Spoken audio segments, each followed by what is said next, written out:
What's up? Welcome to your new favorite podcast, The Ain't Shit Show, the home of booze, views, and unpopular opinions. I want to thank y'all for joining us for episode 41. 41. What's it? 41. Yeah, that's how it goes. Yeah, let's roll with that. Welcome to Spanish class. Welcome to Espano. My name is Fresh, and I'm one half of the pod guys, and with me I had the best man in all the podcast land. My right hand man, my nigga, he don't get no bigger, my nigga, B-Hill. B-Hill, you heard. Hello, everyone. How are you? I hope you're doing well. What's up, hope you're having a pimpin'? good week. Hey, I can't call it. Cooling out, you know what I'm saying? Just cooling out and shit? Yeah, a little sad, man. I'm a little, my spirit's a little low, so what's forgive wrong? me. What happened? One of my homeboys passed away on Damn. Sunday morning, so it's just kind of had me in the dumps over the past couple days, and probably for the rest of the week at least. But yeah, shout out my nigga Jay. Jawara Burke is his name. He died tragically in a car accident on Sunday morning. It was raining like fuck in Raleigh, like on Saturday, Sunday. Like when they say it was 5 a.m, so technically it was Sunday, but like I don't really consider it a new day until you wake up. Right. You know what I'm saying? So like he was obviously out that entire time, and he was on Millbrook. And if you know anything about Millbrook in Raleigh, that shit is super hilly and like peaks and valleys and shit. And apparently, I don't know, he lost control somehow. It was a single vehicle accident. So I don't know if he was speeding. I don't know if he was drunk. I don't think he was that drunk. Was he alone? He was, and he ended up hitting the pole as well as a tree. So his fucking car was fucked, and he did not make it, unfortunately. And it's my nigga. And like I said, this shit kind of got me down, but you know, we're gonna make it live for y'all. But for yeah, sure. Man. So rest in peace, my nigga Jay. Rest in peace, Jay. And you know, that's very unfortunate. And prayers to his family and everything. And you know, we got to take, you know, individuals' misfortunes as a lesson for the rest of us. You know what I'm saying? And we don't know, you know what I'm saying? B said he don't know a lot of details as far as, you know, it was a Saturday night. I know a lot of us are drinking and not paying attention and just a lot of things. So, man, just be careful, everybody, man, because you could be here today and gone tomorrow, and be where you was going with that is basically about giving people their flowers, you know what I'm saying? And while they can still smell them, you know what I'm saying? So rest in peace, Jay. Yeah. You know what I'm saying? Rest in peace. You may have known, everybody fucking know Jay. Like, Jawara Burke is his name. He was Mexican. He was fucking Jamaican and shit. Everybody knew this nigga, like, and it's even more so, like, cause, you know, Facebook and shit. Like, and he didn't have a huge social, like, he really wasn't on social media, like, talking about, but like, 1 million people were, and there was so many people that I didn't know that knew him that I was like, damn, I didn't know you knew them, you know what I'm saying? So, that was my nigga, man. He was a good dude. He, yeah, man, he fucking died too early. That's what we mostly do, but yeah, man, shout out my nigga Jay. Otherwise, shout out to Jay, man. Otherwise my week was decent. I was supposed to go out of town. I was on vacation last week. But again, life happens. What happened with that? Oh, you never went out of town? Nah, man, I ain't go out of town. Like, I was trying to get the plug on, like, a hotel room. My man was kind of, like, stunting a little bit. After a while, I finally got the plug. But then once I got the plug, like, the prices were, the hotels were a little higher than I wanted it to be. And then. Where were you going? I was just going to Myrtle or something, you know, not even Myrtle. I was going to Wilmington or some shit just to get away for a little bit. Yeah, but, you know, the beach mad high in the summertime. Yeah, mad high, you know what I'm like saying? Too so, high, and then it decreased by like 80%. Right in September. Soon as after Labor Day, that's when that shit go down like fuck. But it still be relatively warm. So I'll probably go down then. But I didn't go anywhere because my dad had some issues. Like, he had some medical shit going on. So it actually worked out that I didn't go anywhere. So, nonetheless, it was enjoyable for what it was. So just happy to be here, you know? Yeah. Well, we gotta definitely. It sounds like you had, some trials and tribulations this weekend. Yeah. We definitely gonna have to get your spirits up, and at least for the next few minutes, and like.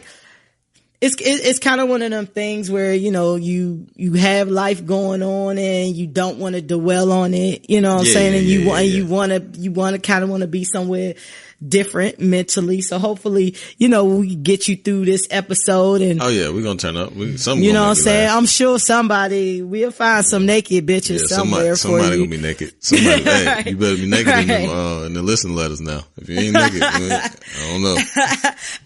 Well, I do know what the listener letter is, and it's semi-naked, but I don't think it's going to give you that appeal that you want. But I'm 100% sure if anybody can work in naked, my nigga, you can. So, my weekend personally, I went out of town. I was going to ask you about going out of town because, you were coming to Atlanta. I was leaving Atlanta.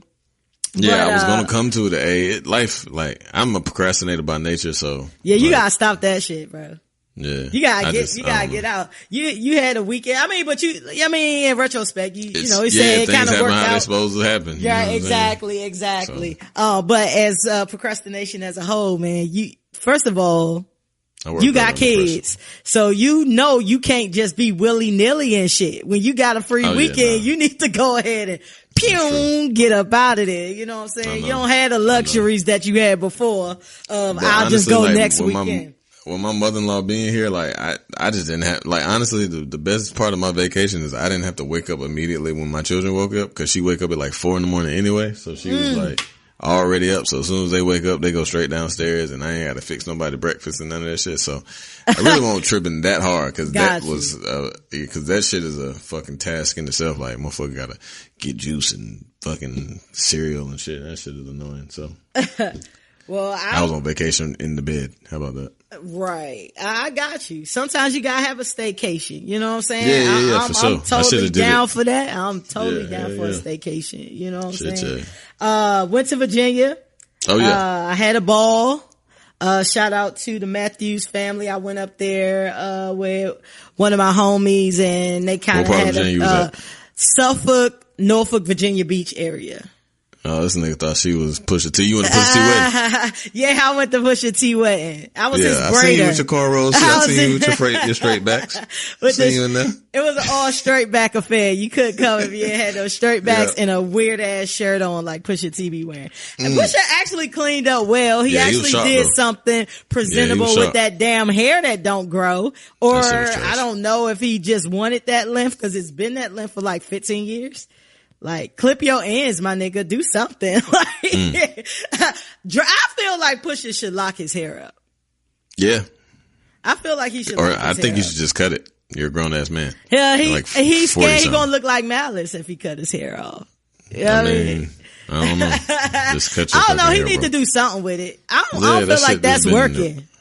Maybe he just cut the ends and shit. He don't want it to be a certain length. That's what I'm saying. It gotta be something because his hair is stuck like a bitch. That shit stay in the same spot. You need to watch some natural hair tutorials or something, my nigga. That nigga hair still grinding. That shit he still got the same length braids from grinding. That shit was 01. Grinding. Yeah. Nah, his hair ain't grinding. His hair sitting on the couch, being lazy, watching TV. It ain't working out at fucking all, my nigga. Push. We rooting for you, Push. You know I love fat you. Ass hair. Fat hair ass. Oh, calorie filled ass hair. Fucking diabetes hair ass nigga. But I was with my homie, her family, and it was cool because I just love. I love black ass families. You know what I'm saying? Mm-hmm. My family is a black ass family. I just love black families. You know what I'm saying? And the great thing about being black is that no matter where you from, what part of the United States you are from, there are commonalities in all black families. Absolutely. And, we had a good ass time. Even though it rained, we still had a good time. Everything was moved inside. It was... it'd be mad kids in there and, we were out in the garage type area, which, her stepdad converted into basically cowboy shrine. Like that shit was crazy. Like he had everything. He had motherfucking a stand up of a cardboard cutout of Emmitt Smith. That joint, like with some Lay's potato chips. Like he had everything in that joint. Like he had collectibles. I felt great in there. You know what I mean? Yeah, that's hard. It's funny because upstairs in like the loft area, her mom had like some Redskin shit up there. You know what I mean? So it was a house divided. Yeah, it was a house divided. But no, I had a really good time. And you know, just being around black people, drinking and doing your drugs of choice and chit chatting and good food. You know what I mean? You can't beat that. You can't beat no good food, man. I love good food, man. Good food, some good pot and some good libations and shit. And some jokes. You know, we got jokes. We got jokes, yo. Like, shout out to BB and her family. What's her name? Her name BB, right? Is it BB? Well, I didn't give her name, but yeah, it was BB. I don't know if you wanted her shout out, but I be 50 centing on this motherfucker. Right. And soon. But shout out to BB. Interesting enough, my best friend name is BB. So shout out. BB's a good people. Double B's, 2 B's is good. Shout out. Well, she spelled hers BEE times 2. So. She B squared. B squared. B squared. So she ain't want to be BB like the shirts, like the girl shirts. I don't know. Ask her. All right, I'm ask her. BB, hit me on the thing. Hey, you dumb as shit. Yo,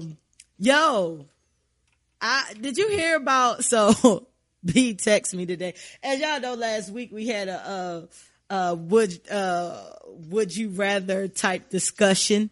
Oh yeah. Last week, this or that type discussion and free smoke, and we had a discussion about Chick-fil-A or Chipotle, and B found herself in a conundrum today. I was in a pickle.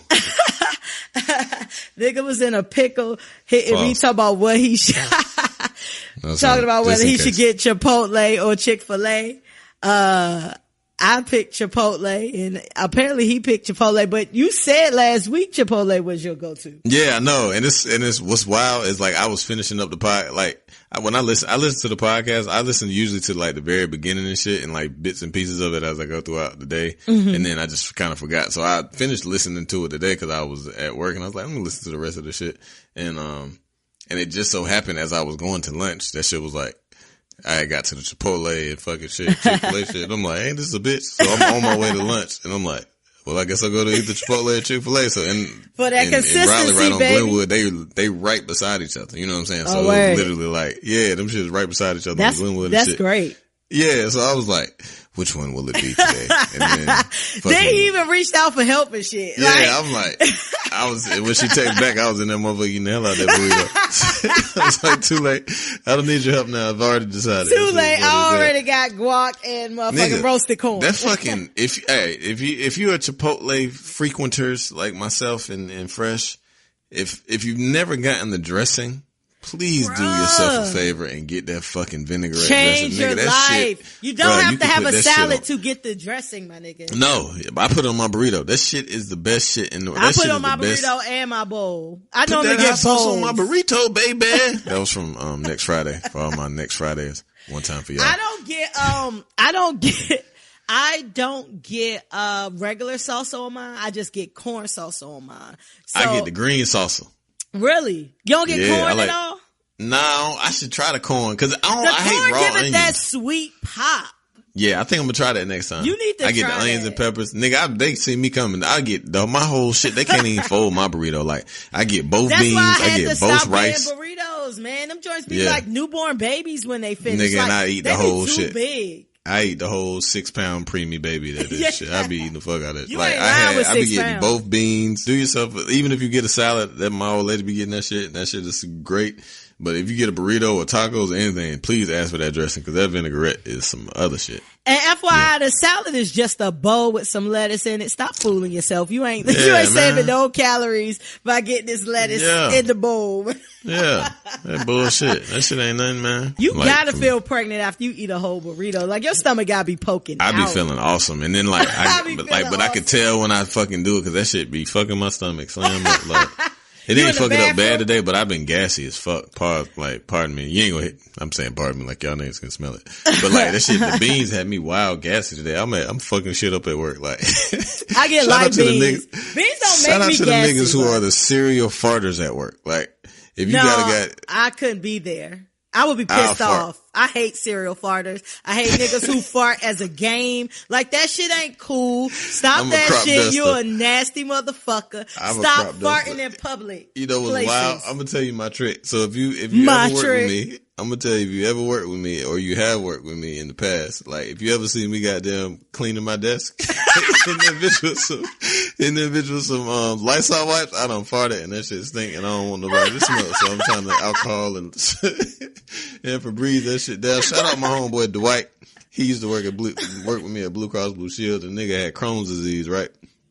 And the nigga that's would tell a wild shout out. I know, shout out to my nigga with Crohn's. So the nigga used to fart uncontrollably. Like the nigga used to just fart, right? So like all of a sudden you'll just smell like it. But he used to have like air freshener and shit, right? So like, but that shit was prohibited at work because you can't have like motherfuckers allergies and all type of stuff. But that nigga, Dwight was crazy as hell. That's my nigga. I need to call that nigga. But the nigga was just fart, and the next thing you know, you just smell like some orange coming from somewhere.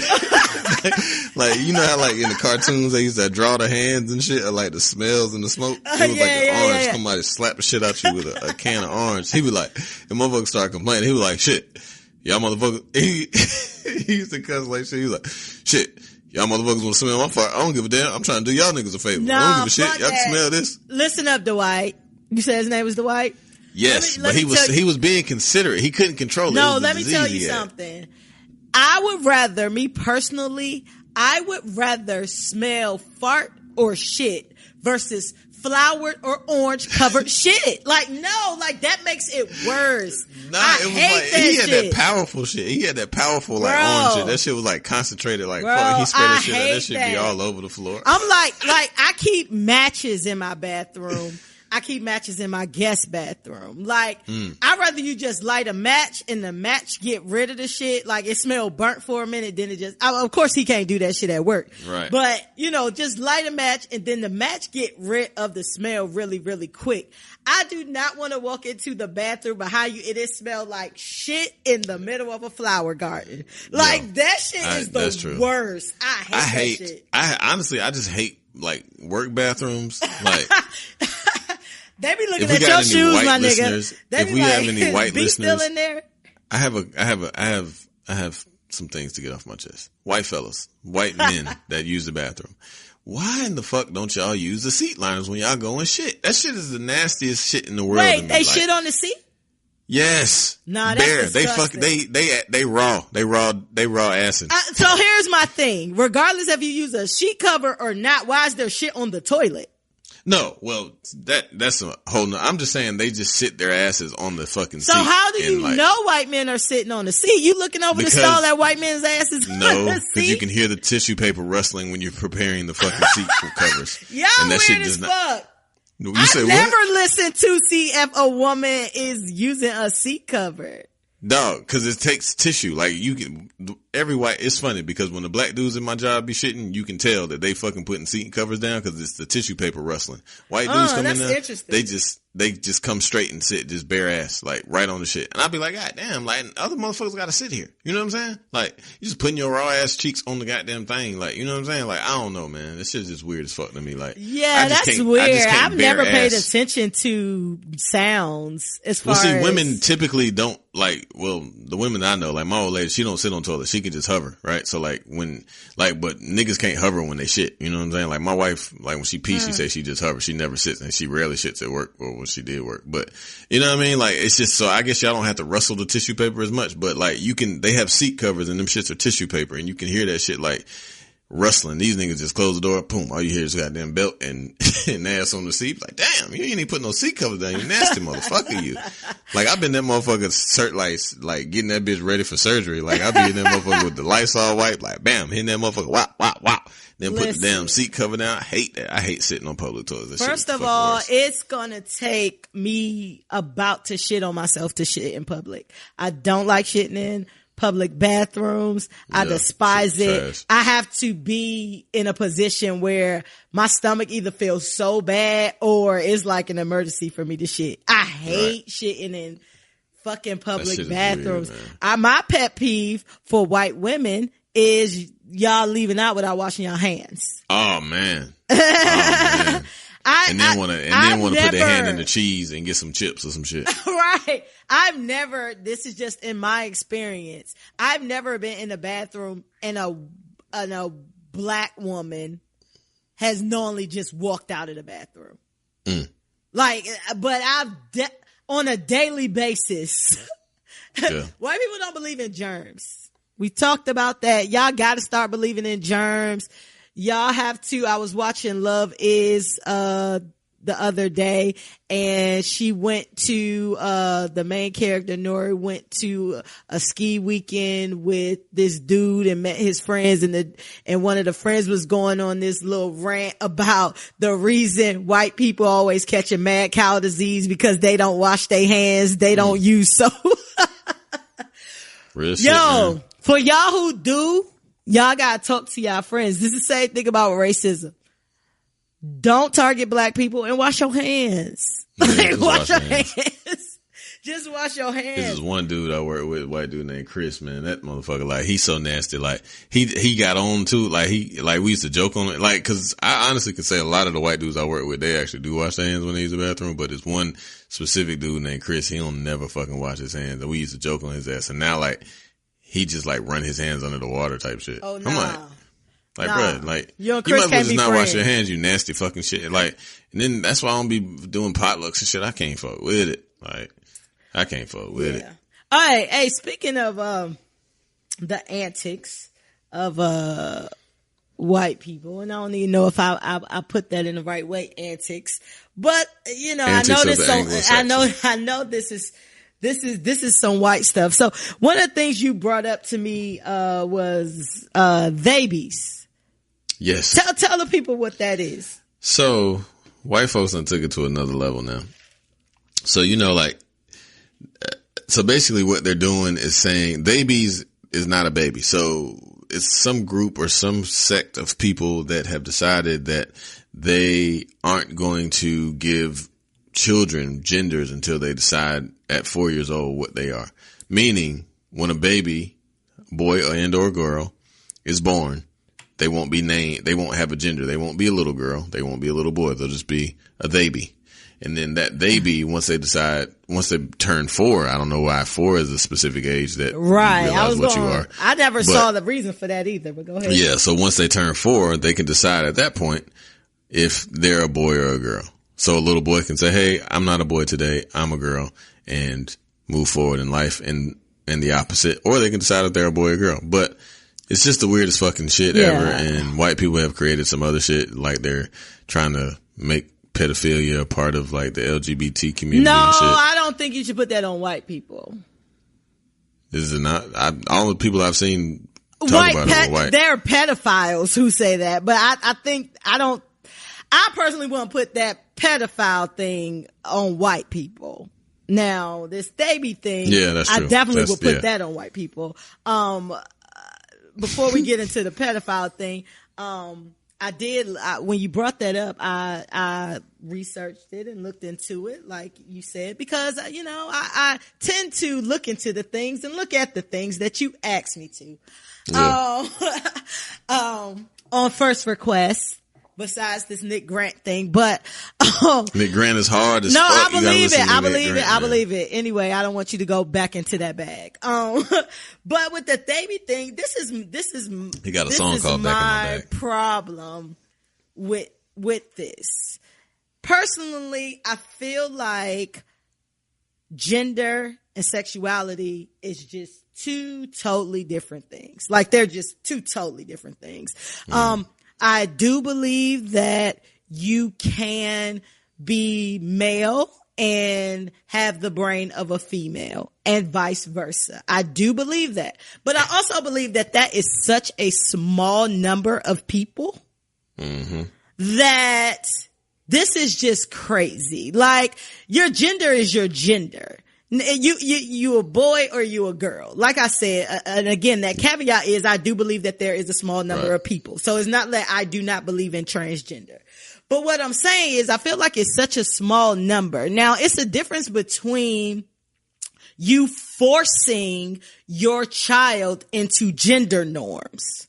You know what I mean? It's a difference between you have a little boy and you are forcing him to do stereotypical little boy things.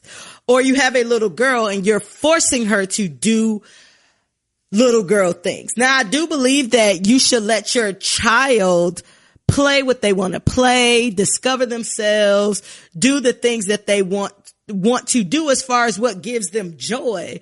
But your gender is your gender, my nigga. Like you can be a little boy who likes to play with dolls, who even when you're young, you want to wear a dress or whatever the case may be, right? You know, little kids, they're just sponges. So they're just soaking things up and they are figuring things out. But are you able to say at 4 years old, like, you know what? I think I'm going to be a boy or I think I'm going to be a girl. That is absurd to me. Like the dude said, like, you might as well. So can they decide to smoke cigarettes? You know what I'm saying? Exactly. Like, it's just like, what the fuck? I don't know. Shit is weird. I think little boys should do little boy shit. And I think little girls should be doing little girl shit until they decide that they don't want to do either of the two. So I think that you can definitely, your dad and your plan.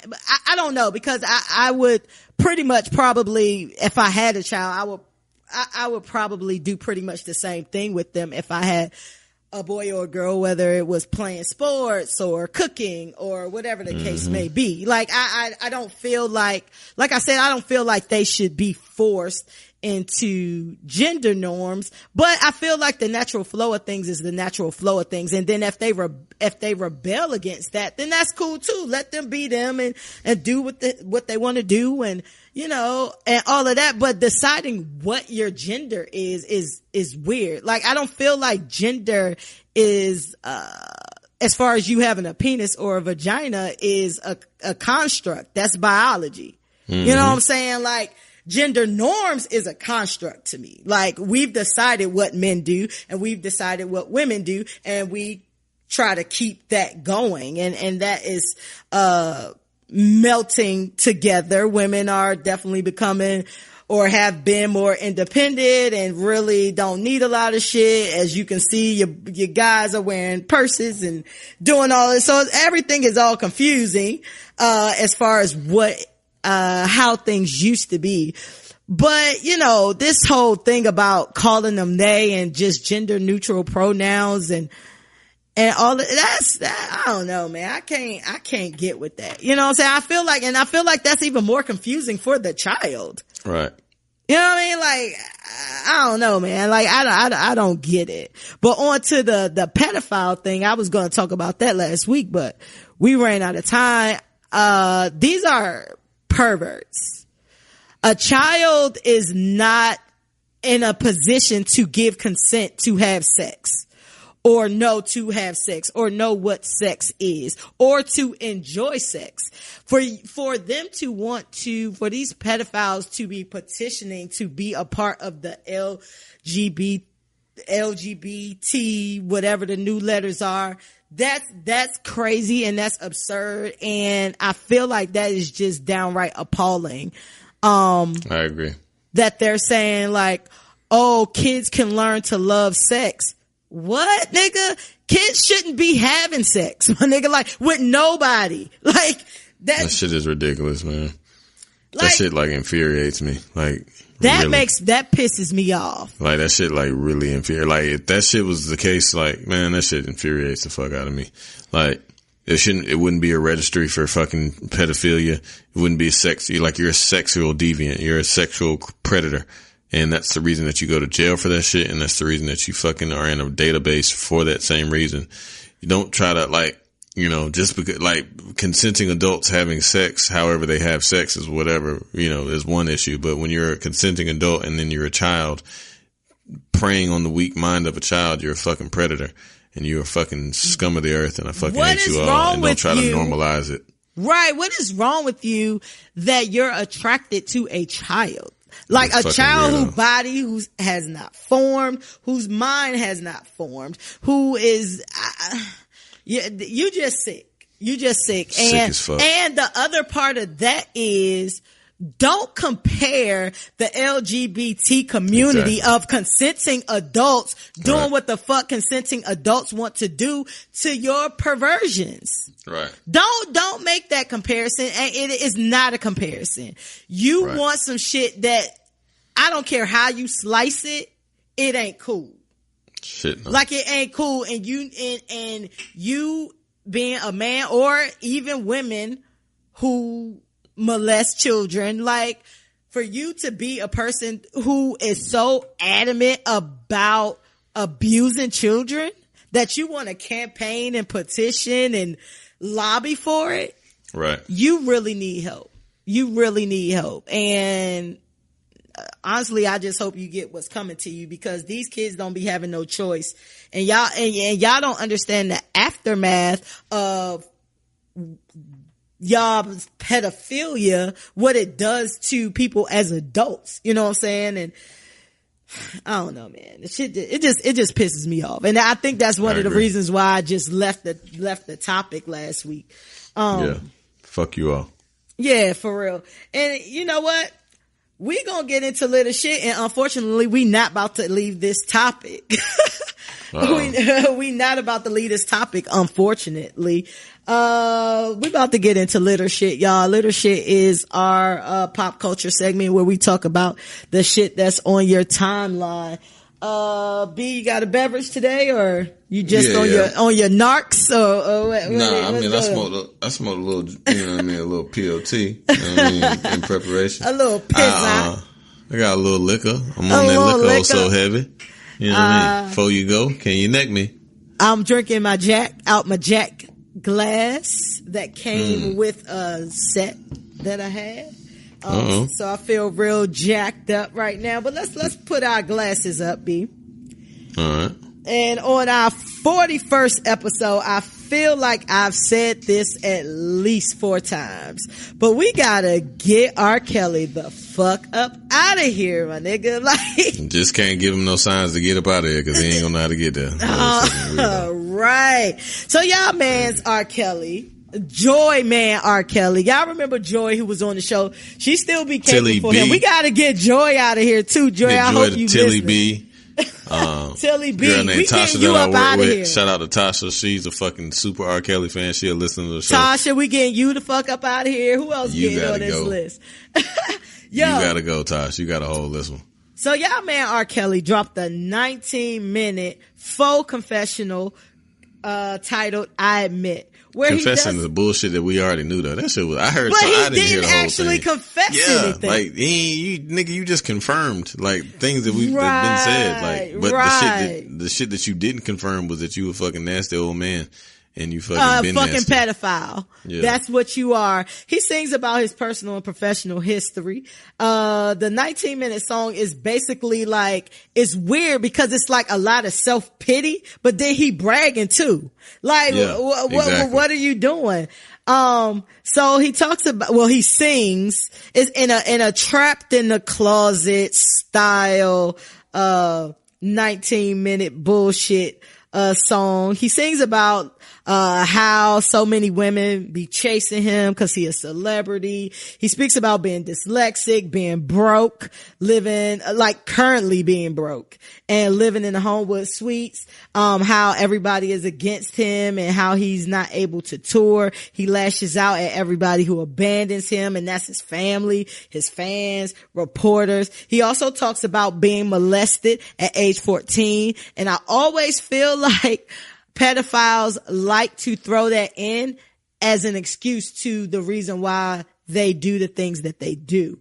But, you know, R. Kelly, we thought he was going to talk about what we really wanted to hear, and that's his predatory appetite for young women and this alleged sex cult. So he basically didn't admit to any of that.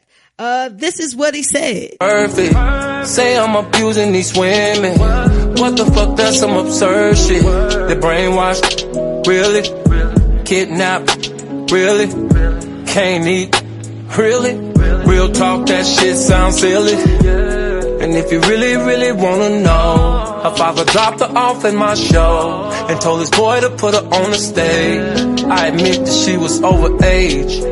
I admit that I was feeling her, and I admit that she was feeling me. I admit that that's just some shit that come with being a celebrity. I ain't chasing these ladies, no. These ladies are chasing me, yeah. And I'm only saying all this shit cause how they tryna play me, yeah. I admit that this is no disrespect to the parents, but this is my advice to you cause I'm also a parent. How you feel about this? How you feel about how you feel about this whole thing? You could have sat on that shit, Jack. Like, you could. Nobody want to hear that shit, man. Just go on, man. Just go on, bro. Just go on back into obscurity and not be. Just do your thing. Just live off your royalties. Just chill. Like, I don't know what the fuck to tell you, but at this point, like, it's kind of like the OJ getting away with murder and then going back and trying to steal all his shit and getting 9 years. If you smart, shut the fuck up. Just lay low. Like, you know what I mean? Like, cause motherfucker gonna get your ass, man. Like, you have evaded the hands of justice far too long. And now you gonna goddamn put your hand on that stove one last time, nigga. And this shit, like, I don't know what you thought you was doing with this shit. This shit was trash. Your legacy has completely been tarnished. This shit is trash, man. Like, and I hate it because I love your music, but you a fucking weirdo. I hope somebody tag this nigga in this shit. Like, let him hear me speak loud and clearly. You are a fuck nigga, and I'm very just disappointed in you, man.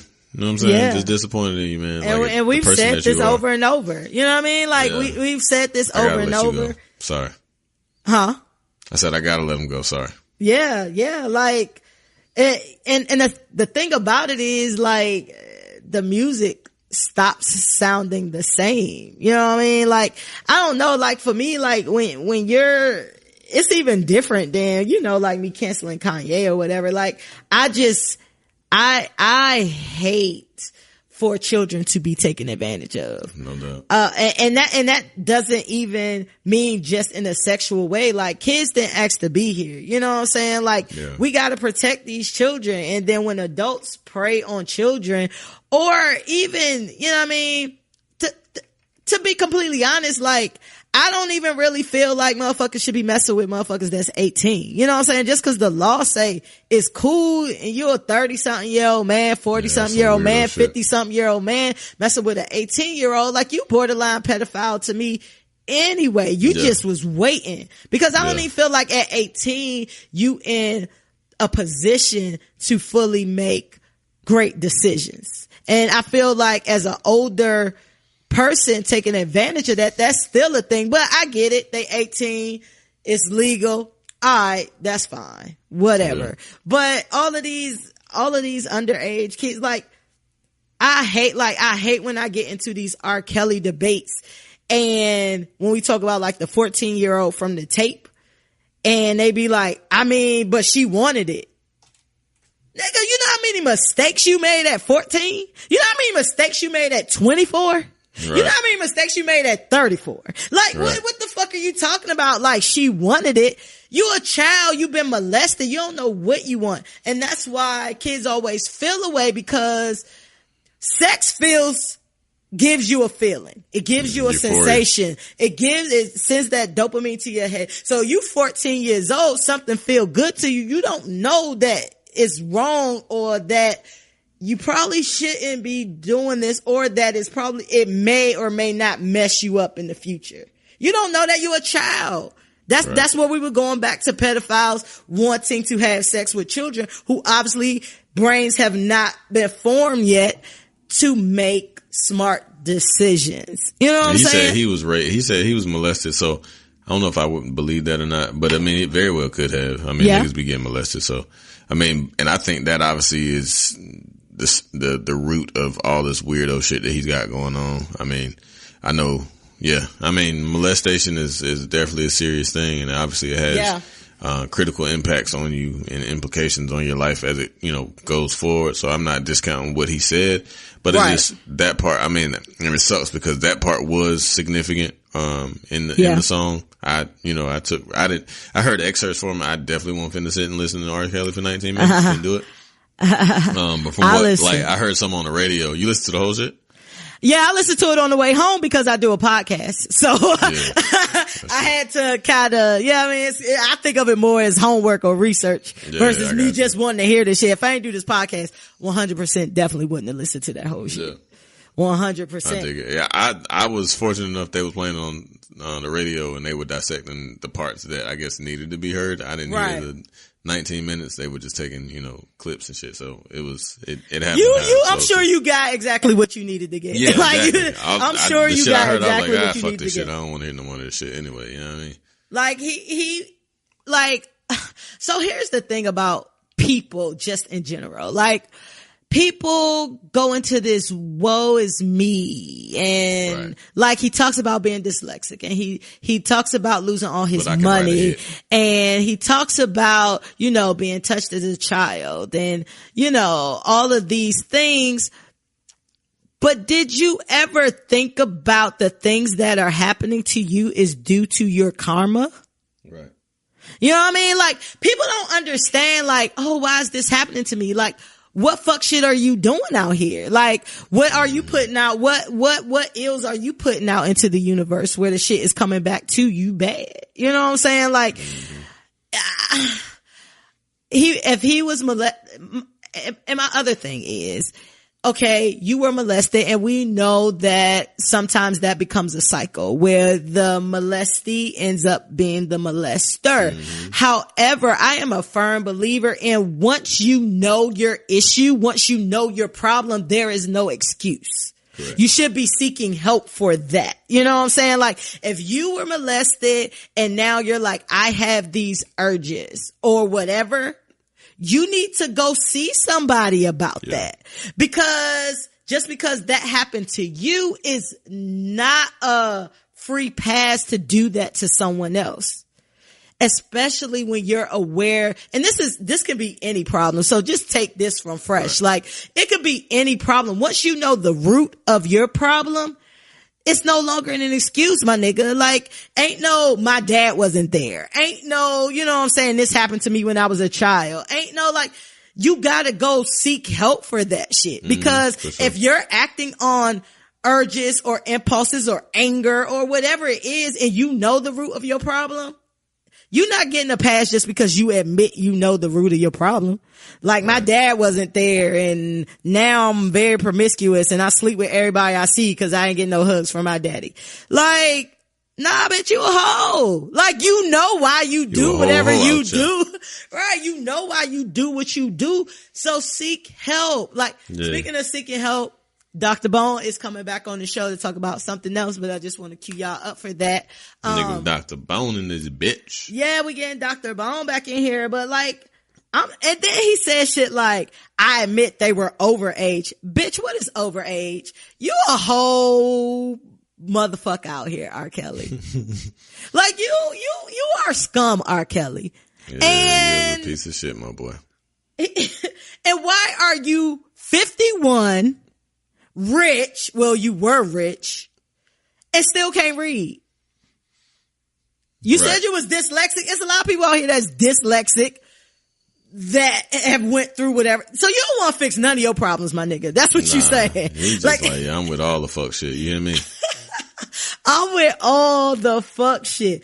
Do you think it would be, so, you know, first of all, I love the fact that Black Twitter is a thing. I think I've mentioned this before. And Black Twitter is such a thing that it is mentioned in almost every article. Well, this is what Black Twitter thinks. Like, Black Twitter is one person. Right. But our voice is so big that we have this voice.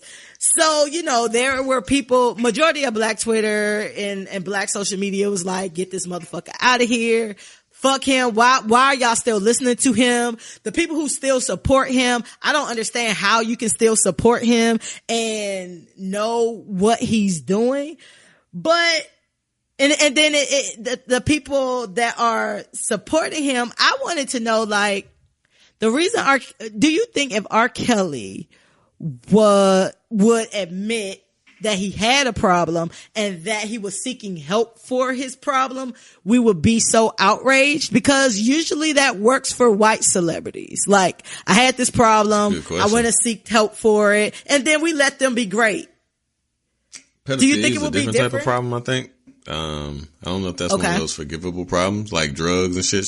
Like Demi Lovato, she just OD'd on not OD because that means you died, but apparently she had a heroin. Yeah, OD definitely mean you died. I don't know. I mean, but if you did too much to the point where you got to go to the hospital, that's probably like overdose. You just didn't die. So, okay. I don't know. I can roll with that. Look at it in them terms, but I can roll with that. But yeah, I think pedophilia is just something that nobody can forgive, right? Like, me personally, I don't. Yeah, I couldn't. I mean, I just certain, I ain't God. I ain't finna judge. Like, let God judge you because I'm human, right? So, like, I'm going to have my preconceived notions about you. Like, once you fuck a child, I don't really see you coming back from that shit. Just like, I don't know if I think people are cured from being gay. You know what I'm saying? Like, I don't know, like. Well, to be cured means you have a problem. Right. Well, yeah. So I guess I'm not liking that to be, you know what I'm saying? I'm just saying, like, if you have that, if that's your vice or if that's what you like to do, I don't know if you can ever like come back from it. And I think you'll always be like, you'll have those type of feelings. And I don't know if you can suppress them enough to, not do it at one point or another. I think being gay is you don't really want to, if you're in a mode where you need to suppress, I feel like most people who are trying to suppress their attraction to the same sex, it's not because they don't want to do it. It's because of what society will say to them. Now, this is a different thing because you're violating. Yeah, they're absolutely apples and oranges. So I guess I was maybe trying to analogize it to the point where, like, I just don't think you can come back from that shit. And no disrespect to the homosexual community earlier. I didn't mean to, like, whatever. But as far as pedophilia, that shit is just a sickness completely. Like, that shit should be eradicated. I don't know how you can do it, but I don't think you can ever be healed, forgiven for that. Yeah, like, I just can't. Me personally, I can't do it. So we so we have certain celebrities who have been outwardly dating underage women. Yep. You have like your Russell Simmons, of course. You have like Tyga. You have other motherfuckers that basically was dealing with people who 16, 17. What's his name? Woody. What's the white dude? The little 14 white dude who like married his stepsister or some shit. Glasses. Woody Harrelson. No. Woody Allen. Woody Allen. Yeah. Ding, ding, ding, ding, ding. Yeah. We have to go through all the Woodies we know. Right. Pause. Oh, yeah. Definitely pause.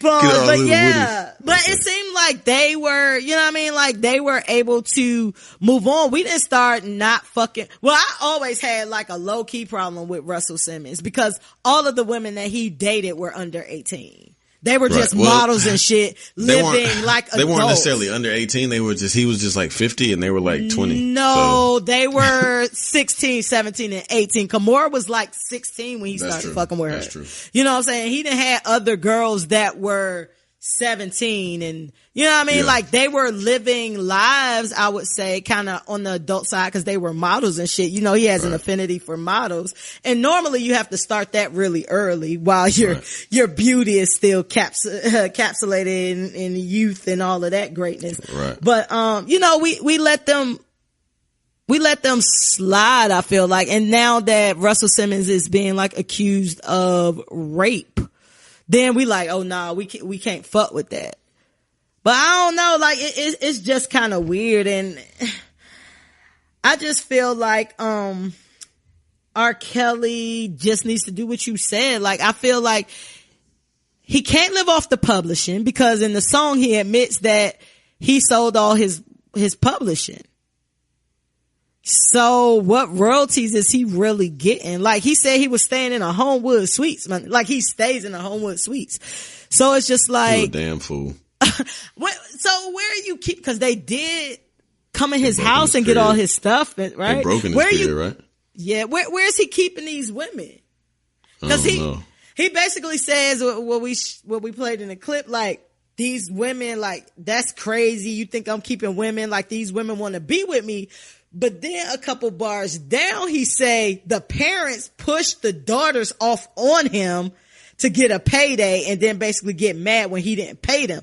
So you kind of contradicting yourself. Let's just say this did in fact happen, right? Let's just say this parent say, here go my daughter. She's still a child. Yeah, nigga. So what point are you proving? Yeah. That shit is, you still fucking, I don't know, blood. That nigga crazy as fuck. R. Kelly, you are the worst. All you did with this was reignite the Mute R. Kelly movement. You know what I mean? Cause we get distracted by a lot of shit that's going on in the world. It has a lot of news every day. And if you would have just shut the fuck up, yeah, man, we wouldn't have said shit for a while. Just go down, call the hotel for room service and tell them you need some new towels. In your Econo Lodge. Yeah, in your fucking with the half Homewood fridge suite and the half $79 a night hotel. Just chill out. Know what I'm saying? Like just relax. Just chill out. Like R. Kelly, yours is coming. I really feel like that's what I'm saying. R. Kelly shit weirdo, is coming. Man. I don't need like talking about that weirdo shit. Like that shit is disappointing. He's disappointing. Like you provided you were such a staple in our lives. That's like if I would imagine the impact that it has, like say Marvin Gaye, or like he was like a Marvin Gaye-esque type person. Like he has like a mainstay in people's lives. Like niggas graduated I Believe I Can Fly, and you know what I'm saying? Niggas had definitely like got their first I Can Fly. You know what I'm saying? Like you got your first piece of ass listening to some R. Kelly or some shit like that, or you know what I mean? Like it was just definitely a lot of significant. Sex R. Kelly. Yeah, like you niggas definitely, you know what I mean? You fucking up your nigga shit, bro. Like niggas can't even, like you had a meme. TB2.com is one of my favorite albums. No doubt. 12 Play is one of my favorite albums. Down Low was a great album. Like, that's what I'm saying. Like, you a piece of shit, bro. Like, you goddamn fucked up the whole shit. Man, he ain't worth a damn. You people buying tickets to his shows and still supporting them, you should be ashamed of yourself. I personally feel that way. That's my personal opinion of you. I'm glad you should feel ashamed of yourself. Like, yes, in my life. Me too. Like, I told you he was my first concert, and I wanted R. Kelly then. Yeah. I was 13, and I didn't know I was actually in the running then. You were you could have got there. You just weren't quick enough to get behind that gate. Right. Damn. Gotta be quicker than that. You gotta be quicker than that to get molested. Oh. Yeah. He definitely took your ass down. Yeah, big boobs and black shit. People, y'all gotta stop listening to R. Kelly. I feel like white people gave up on him, never fucked with him in the first place. But y'all gotta stop listening to R. Kelly. They fucked with him because I Believe I Can Fly. Like, that shit was and that nigga made motherfucking the shit with goddamn, what was it, Muhammad Ali? I am a mountain. I am an eagle. Oh. That nigga said he was an eagle. Actually, you a snake in a rat. I am a marching band. What? The nigga definitely was a marching band. Shit, like he would personify some shit. He was gonna make his old lady a Jeep and shit. He was gonna be a marching band. He was a fucking eagle. Let me tell you one of my favorite songs. "Feeling on Your Booty." It's one of my favorite R. Kelly songs. Song for real, no doubts. Man, that shit's so hard, man. My favorite R. Kelly song is "Your Body's Calling." Your Body Calling. That's great. That shit. He got a lot of great joints, fuck man. That nigga, man. We hate that. We gotta hate you, nigga. I ain't lying. I think I hate that more than I hate you. Like, I hate the fact that I got to hate you. You know what I mean? I hate that I hate you, man. Man, R. Kelly like little song shit, some bro. shit, nigga. That shit, you already know what time it is. That shit don't even need to be said. Moving on to the next fucking. Moving on to the next thing. That is shit. So for the record, R. Kelly, listen to our podcast. You ain't got shit else to do. Yeah, put it on the shit. iPhone. The iPhone speaker that come with the right beside the little raggedy Bible in the Homewood Suites. But the plot twist is he probably got an Android. Did you see that video he posted like a while back? That shit was definitely on the Android. Oh that man. Shit trash, yeah. So unfortunately, in the same vein, we're still in the same vein. Your nigga Charlamagne just can't catch a break, man. So we're talking about this subject matter, because it kind of blew back up. B actually was just like, oh, we were supposed to talk about the Charlamagne shit. And my response to him was, I was basically like I didn't think it was news, and I really didn't see it a lot of places, you know what I'm saying? And oh, you got that shit removed, that's why. B and myself, we've been listening to Charlamagne since forever. So all of these stories that we hear, it's things we've heard before. So it was just interesting that it just made news. But to get y'all, and it's funny because a couple people hit me saying, yo, what's going on with the Charlamagne shit? You know what I mean? Like, I was just like, I've been heard that shit. I ain't know the shit was news. And it's funny because I've heard a lot of other, podcasters and, just people who are news personalities or whatever kind of say the same thing. You know what I'm saying? Like, damn, I ain't really know the shit was news. So it's just funny that we all was kind of in the same bag. But to get y'all kind of caught up, like last week or like a week or two ago, Charlamagne was accused of sexually assaulting a 15-year-old girl named Jessica Reed back in 2001 at a house party. Charlamagne threw a house party for his cousin's graduation. At that point in time, Charlamagne would have been about 21, 22 years old. And the girl was 15.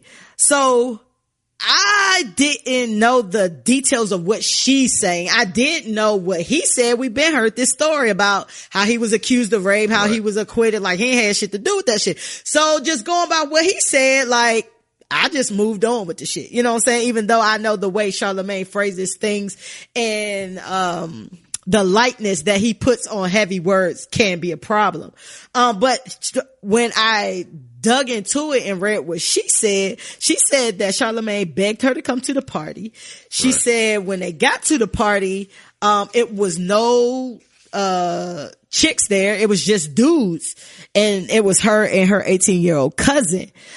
She said she was young and dumb and should have listened to her intuition and left. Like, you know, it ain't no niggas here. You know what I mean? Like, it ain't no other females here. You know what I'm saying? Kind of reminded me of, Ebony when she went to junior party and she was like, where the rest of the strippers at? And they was like, she coming. You know what I'm saying? They coming. But, she said she stayed. She said Charlamagne offered her a drink. And halfway through the drink, she kind of realized she had been drugged, but it was too late. She said Charlamagne instructed some guys to take her upstairs. They took her upstairs. She said Charlamagne removed her clothes and had sex with her. She said she couldn't move. Crazy thing is, she said he also had oral sex with her, meaning he ate her out. That's a wild rapist. Like, you eating pussy in a rape, that is wild. She says that 17, and now it's 17 years later, she about 32, 33, and she says that she's still haunted, and he constantly talks about this, and the case was, thrown out, but she says she's going to the Supreme Court with it. When the claims came down back in 2001, Charlamagne was acquitted, but he did plead guilty to contributing to the delinquency of a minor by providing alcohol in an underage environment. And they didn't find any DNA, right? That's why he was acquitted of the rape charges, right? Right. He served 3 years of probation, but the assault charges was dismissed because there was no DNA evidence. Right. Of this. So Charlamagne said whoever touched her, it wasn't me. So that kind of, he lawyered up, you know what I'm saying? That went away like really, really quickly. in the news again, to the point where I didn't really see it like that. Like it came up like in little places, but you know how your timeline be flooded, whether it's Twitter, Facebook, social, IG, whatever. I didn't see that. So I didn't think it was big enough news. Right. Well, this week, they dug up, information, from his Brilliant Idiots podcast where he talks to Andrew Schultz. Fuck Schultz. That's, C-Man. But, I mean, that's B's man. But, he does a show called Brilliant Idiots, for you guys who don't know, with Andrew Schultz. And they talked about this years ago, where, Charlamagne, actually claimed that he may have raped his wife during their first sexual encounter. He took to the airways to clarify his perspective, on the Breakfast Club, admitting that they were both young and super drunk. Now, this woman is now his wife. So this happened 18 years ago, or how long ago was he been with his wife? 15 years? How long you been with his wife? So like off and on? Yeah, off and on for like 20 years or something. Charlamagne just turned 40. So he been with his wife like off and on for like 20 years, and I think they've been married for 3 years, right? Right. But he said that they were super drunk, and he asked his wife whether she considered it consensual or not. And they talked about it this morning. Today is Tuesday. They talked about it this morning on the Breakfast Club. He had to address it because it was just thing coming after thing for him. And you know, with this Me Too movement, they'll get you the fuck up out of here quick. So DJ Envy said, we gonna call her. So I'm gonna play the clip right now from Breakfast Club so y'all can see how that conversation went. It says Charlamagne admits first sexual experience with his wife was rape. Who posted that? Madame Noir. Okay. Well, that stemmed from a conversation I was having on my podcast about rape culture, and I remember it was a lot of op-eds and think pieces last year, but I remember Teen Vogue in particular had a headline, you know, is drunk sex considered rape?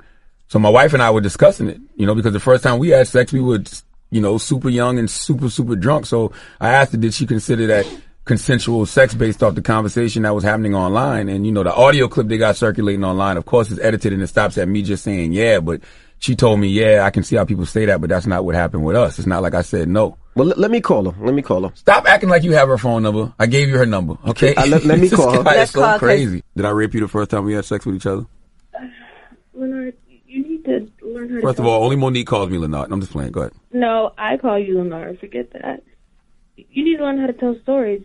You shouldn't have used the word rape, first of all, because the conversation that we were having is about rape culture. So the conversation that we were having was that you felt like it was okay for you to have sex with me while I was intoxicated. That's a rape culture thing. That's not rape. So when you asked me that question, I was hesitant to answer you because you used the word rape. But, I mean, that's not what went down. Like, we both know what happened. And I was not passed out. I was very coherent. Like, enough for me to lift up my hips so you could take my panties off. So knock it off. Whoa. Jesus Christ. I'm sorry. Like, that's what happened. You know this what happened. And the next morning, we had sex. So... people, baby. I want to acknowledge that my tone was all wrong when I was having that conversation on the podcast.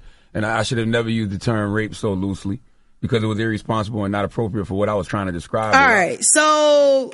B, like I said, we both, knew about both of these, situations, and they were speaking about rape culture and, you know, what is rape culture? And I remember that conversation. And I remember, you know, him saying certain things. What was your thoughts when these things kind of came up?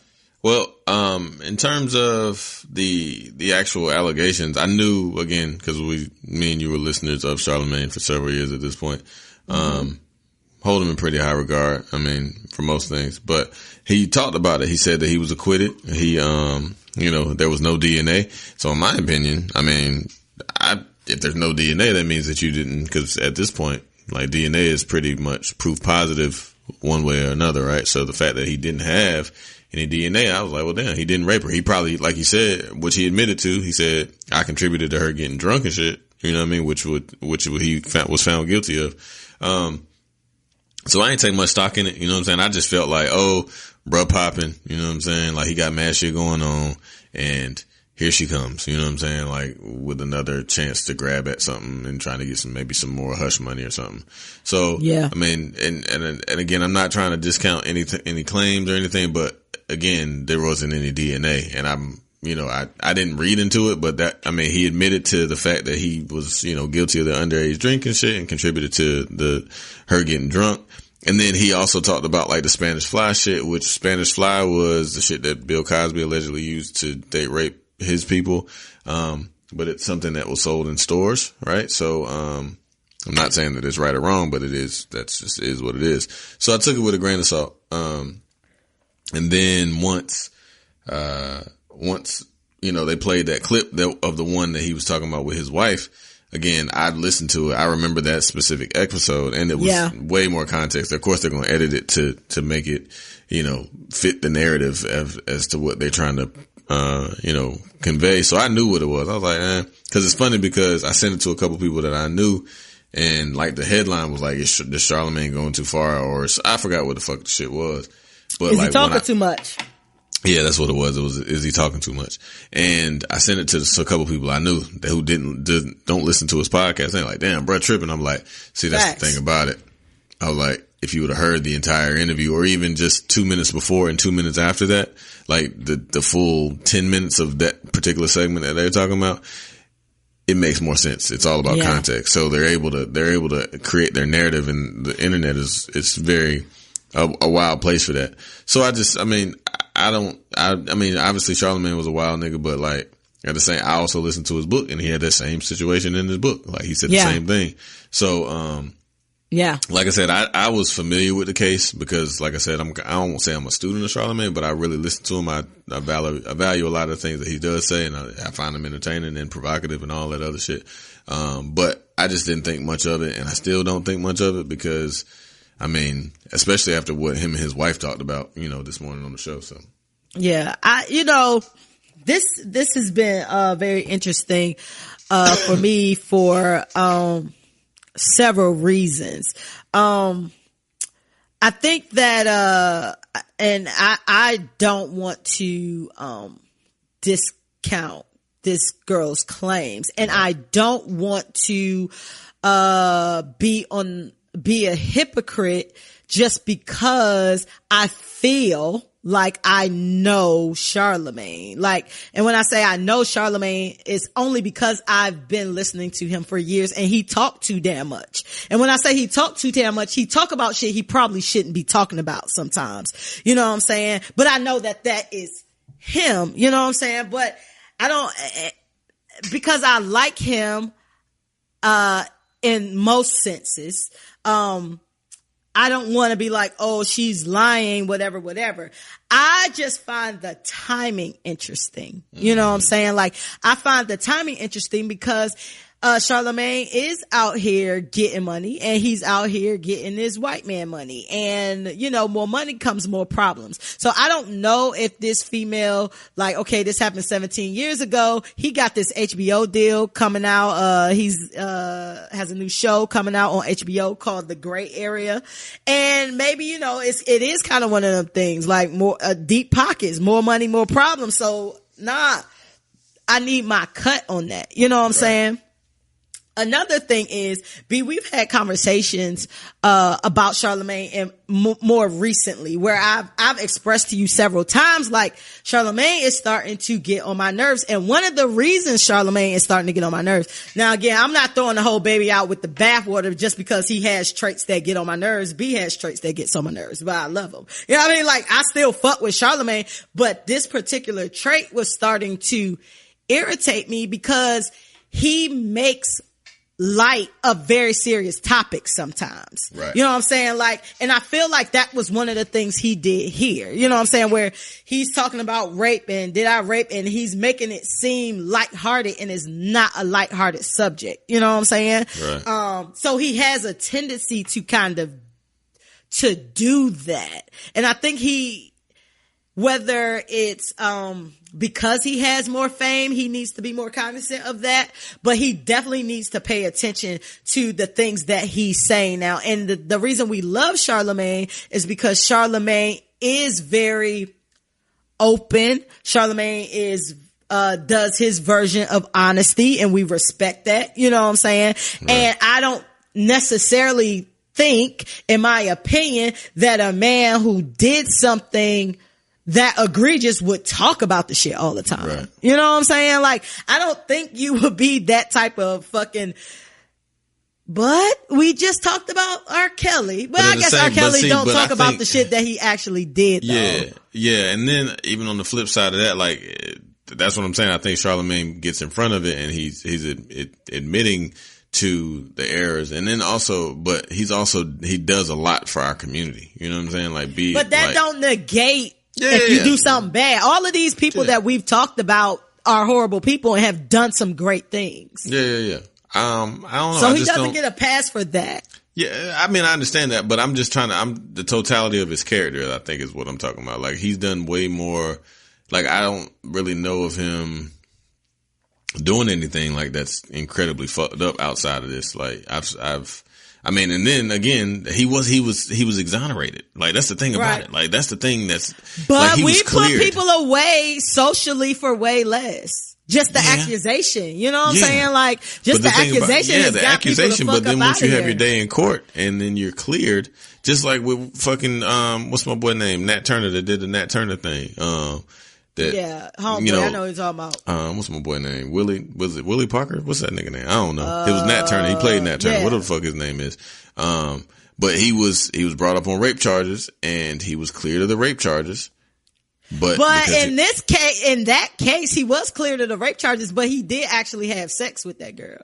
Yeah, but it was consensual, and she ended up dying or some shit after that, but it was proven that it was consensual. So because, I mean, that's the thing, like nobody cares about the outcome. Everybody just sees the headline. But I think Charlamagne, I get exactly what you're saying, but I feel like because we all like Charlamagne, we've definitely brushed it off quicker than people we either don't know or people we don't like. I agree, but and then also I think he's owned it too, right? So like a lot of people that like your Michael Jacksons, like your R. Kellys, like your fucking, anybody that has done something that, hasn't necessarily been in good standings. They don't necessarily own that shit. They don't own it. There's no necessarily to it. Like, so he's owned the shit. He's atoned essentially for the mistake that he made, but he was also cleared of the more of the egregious crime that was brought against him. You see what I'm saying? So let me ask you this, playing devil's advocate here, is where there's smoke, there's fire. Because right now we're talking about, and even if it was not, a physical forced rape, and we're talking about rape culture. It could be things, I feel like men participate in things that they don't necessarily consider rape or rape culture. Yeah, absolutely. Is. That's so the thing. We got the girl. We've got the girl. We got the incident where he's had sex with his wife where she was kind of unconscious, maybe not. We got the shit with the Spanish fly, you know what I'm saying? So how do we not know that what Charlamagne did, he doesn't know that it may have been wrong until later on. And that's also some of the things that he said though. Like he's also spoken straight to that. He said a lot of the shit that we've done historically, especially like I mean, Charlamagne, give or take the same age as us.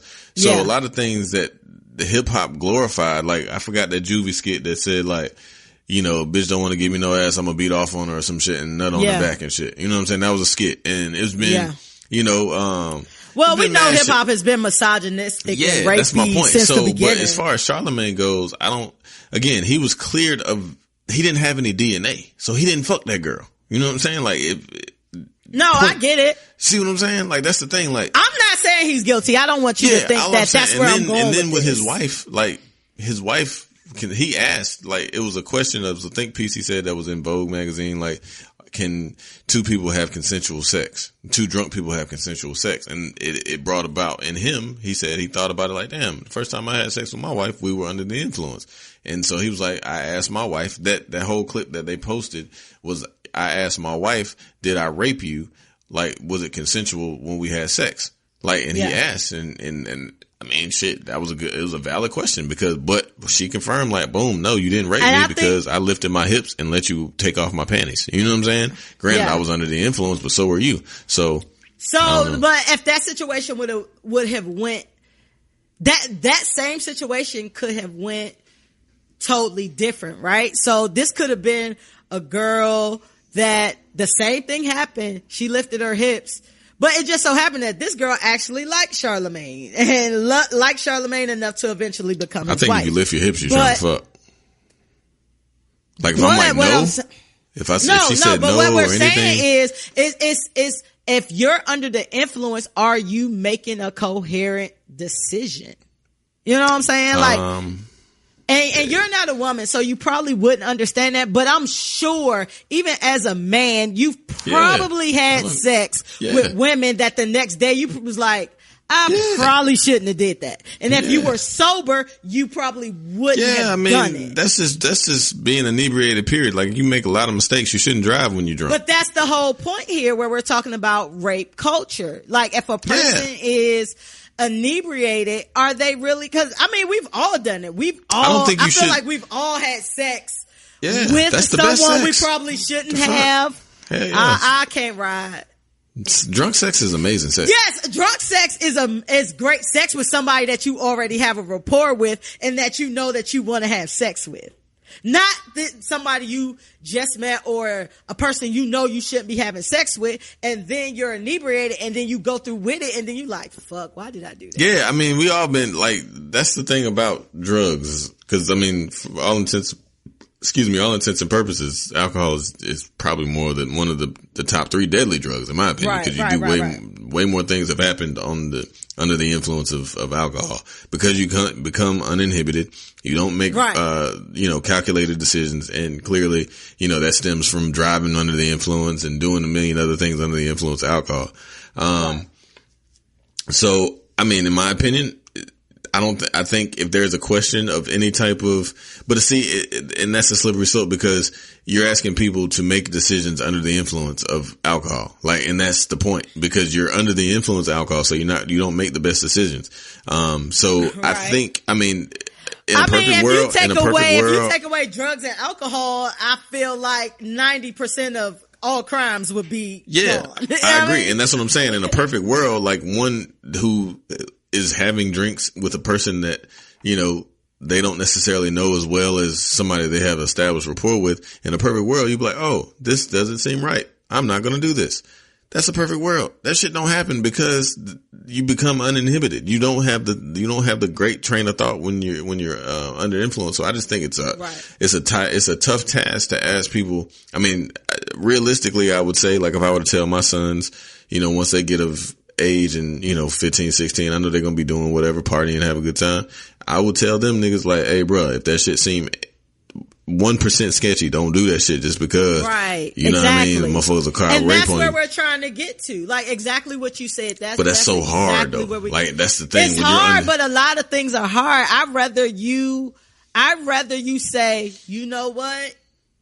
Because at the end of the day, this woman ain't about to be accused of rape. You know what I mean? You gotta look out for yourself. You know what I'm saying? So, you don't know, first of all, people just, mental health and mental capacity is different. You know what I mean? Like, for sure. You could not have any drugs or alcohol in your system and have a motherfucker the next day just regret fucking you and be like, like rape, like it shouldn't have, I never would have did, like, I don't know. You know what I mean? Like, that's just off some other shit.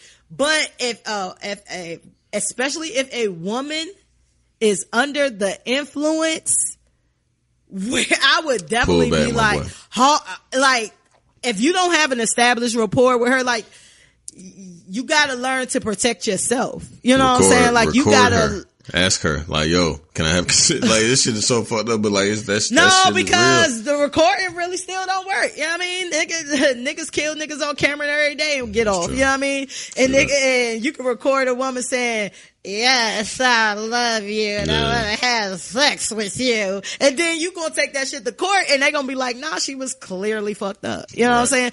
I'm just saying, for all y'all men out there, First of all, a lot of rape culture goes on, and y'all do a lot of fuck shit that y'all don't know is rape culture. Now, it's a difference between actual rape and rape culture, but y'all have been taught a lot of things that y'all need to be untaught. But just in the effort of protecting yourself, ain't no pussy worth your freedom. You know what I mean? Like, and that's what it is. And you black. So the cards are already stacked against you. And I just want to say that this is in no way, disclaiming what this young woman said. We don't know. The evidence was not there, but we also know the judicial system, and especially in fucking South Carolina, probably ain't the greatest. Sorry, people in South Carolina, we love you anyway. But I mean, South Carolina ain't known for, you know what I'm saying, having the best of the best of the best of anything, for real, besides maybe college sports. But, you know, like, y'all just need to protect yourselves and not be so caught up on, here goes some free pussy, that you get yourself in trouble or predicaments, because this is a different time that we're living in. You know what I'm saying? And then, like Charlamagne, don't have you get some money later, because niggas gonna have their hands out. You know what I'm saying? Like, people gonna have their hands out. So, you just gotta protect yourself. And just the same way we tell white people to talk to white people, be all the guys out there, y'all need to talk to y'all homeboys. Mm-hmm. Y'all gotta talk to y'all homeboys, because if y'all know y'all homeboys doing something, and I'm not even talking about forcing the chick down and violently raping her. I'm not even on that far in the spectrum. Just talk to your nigga, like, if some shit don't seem, like you said you would tell your son, if some shit don't seem right, or she don't seem to be all the way there in the head, like, just say, nah, if it's for you, the pussy will be there for you tomorrow. Right. Or next week. I don't know, man. I'm hoping that none of these allegations are true with Charlamagne, but, you know, it is definitely something where, you know, a pattern is starting to be formed here just when you put the shit together. So I'm just hoping, you know, it's all good. And Angela Rye spoke out, which was very interesting to me, and she really spoke on Charlamagne's behalf. And you know, Angela Rye is very adamant about what she does not like. So I know if this was somebody else, she would definitely be rallying, like, get that nigga the fuck up out of here. So I'm just hoping for the people who are backing Charlamagne, like, with 100% of themselves, like, just know what you're doing. Because even if I knew Charlamagne, I'll be like, yo, I don't know. I'm not going down for no motherfucker that I wasn't in the room with. You know what I'm saying? Like, I'm not going down for that. I'll do I don't know, or ain't enough evidence, or whatever. But if you ain't my blood, like, I'm definitely not, if some fuck shit came about like that type of allegations, I don't know if I would put my career, my opinion, and my credibility on the line for that. But shout out to her for riding for him, I guess. Yeah. So, you know, this Charlamagne shit is litter shit. I'm not sure. I'm kind of like in the middle. Like, I don't really know. I can't really put a button on it. I just hope everything works out for everybody. How about that? Yeah, I think that is shit. And the reason that I think that it's shit is because, you know, somebody may or may not have gotten violated. And then if you were not violated, and you just coming for this man now that he getting his money, that's fucked up too. That's shit. You know what I'm saying? So it's nothing lit about this situation, because either she's the victim or Charlamagne's the victim. Yeah.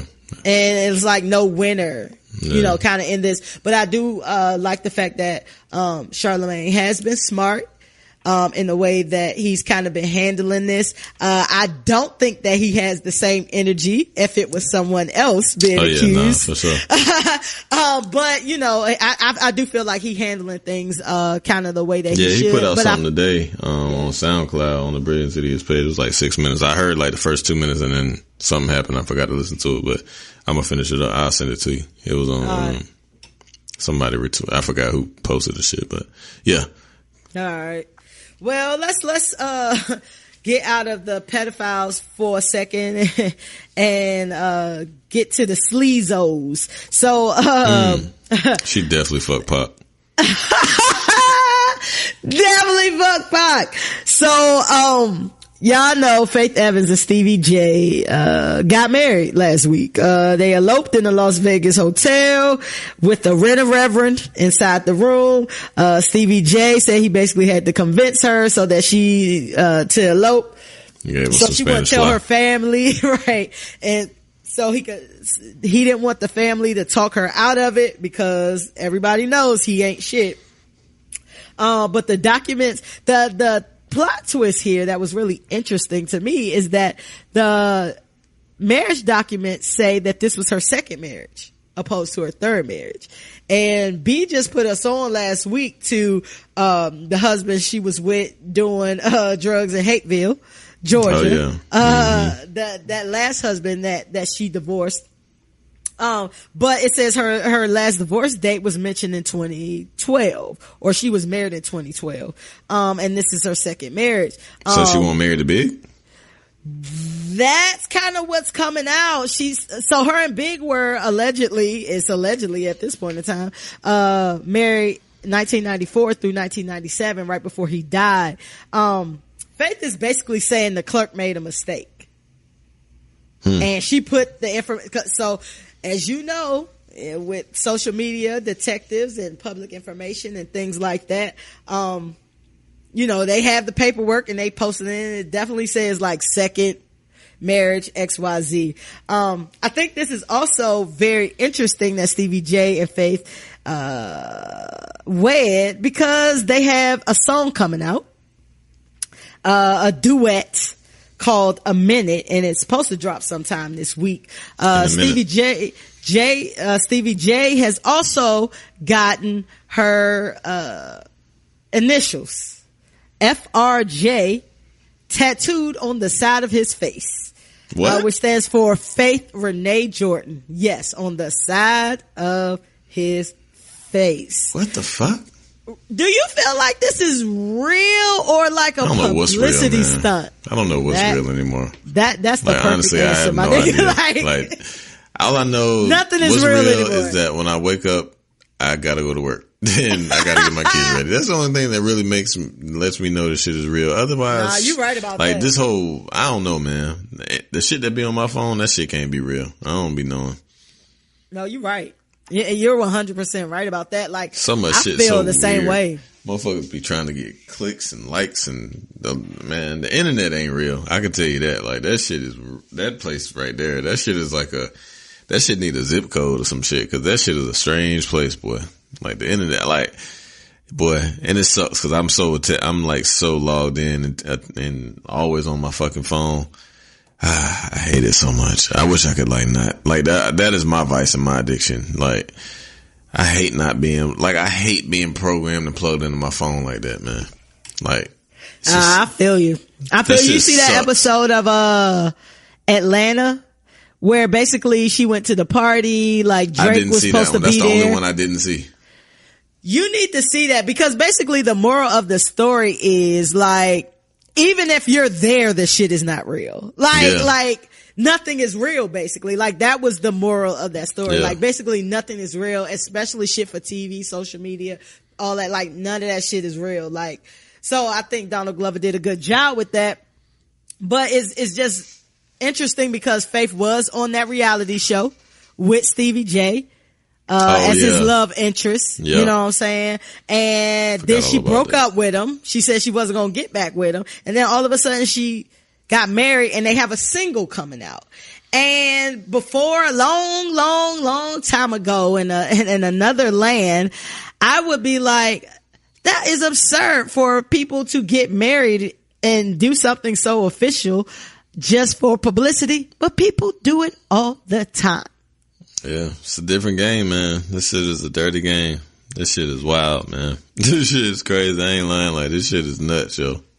And Stevie J, like Stevie J has a reputation. You know what he's known for. You know what I mean? Like, that nigga, he even had his talk game is A1 solid, cause that nigga can get a woman. You believe that? And I want to know, like, off camera, Like, what exactly is Stevie J saying? Because on camera, I can't see bitches falling for that. Like, the shit's so corny and so blatant. Like, seriously? Like, really? So I think he got some shit that he say off camera. Because Stevie J is like Safari to me almost. Like, he's just a corny dude. Like, and he's like an exaggerated version of himself.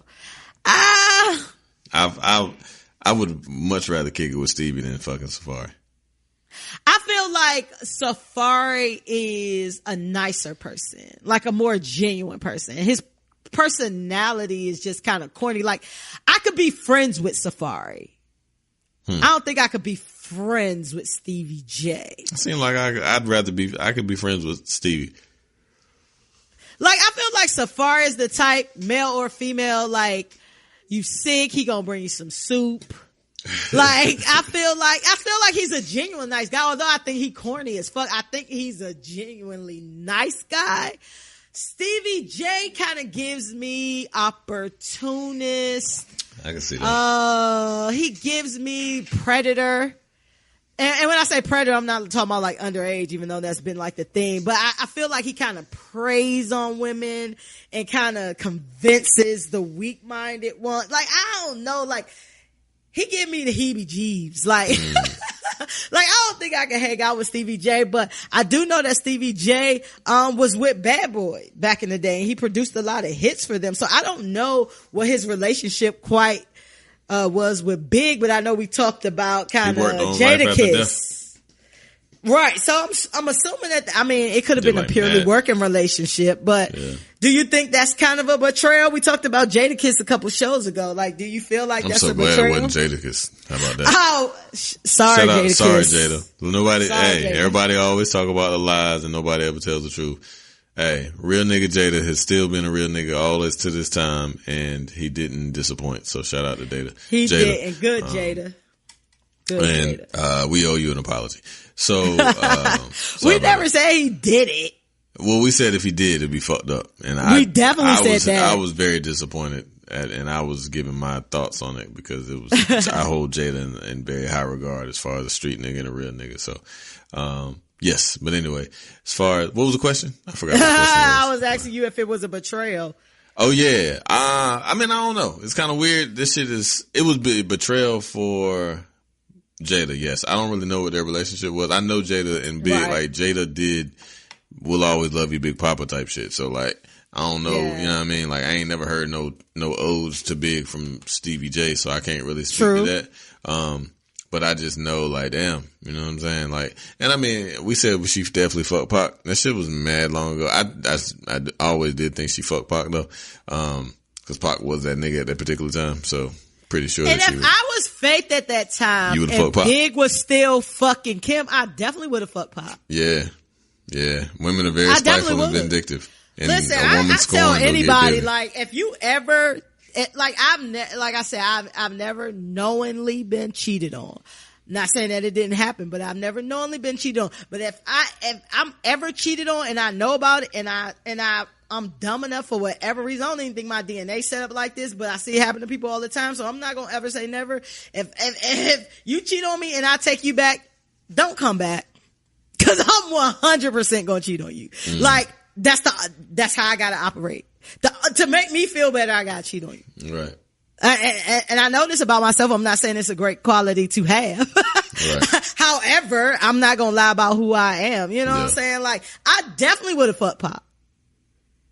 100% would have fucked Pop. Yeah. And because Biggie did Faith wrong as fuck. Yeah, he was doing the and he used to beat her ass. Yeah.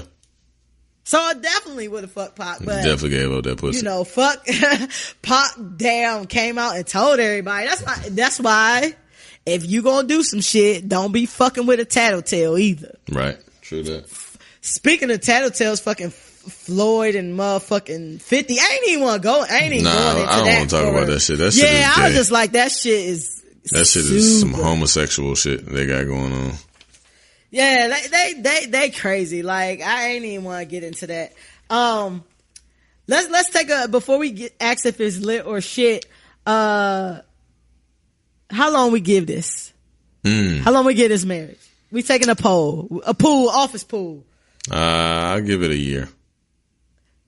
I'm with you. Just because you said a year, I'm gonna give it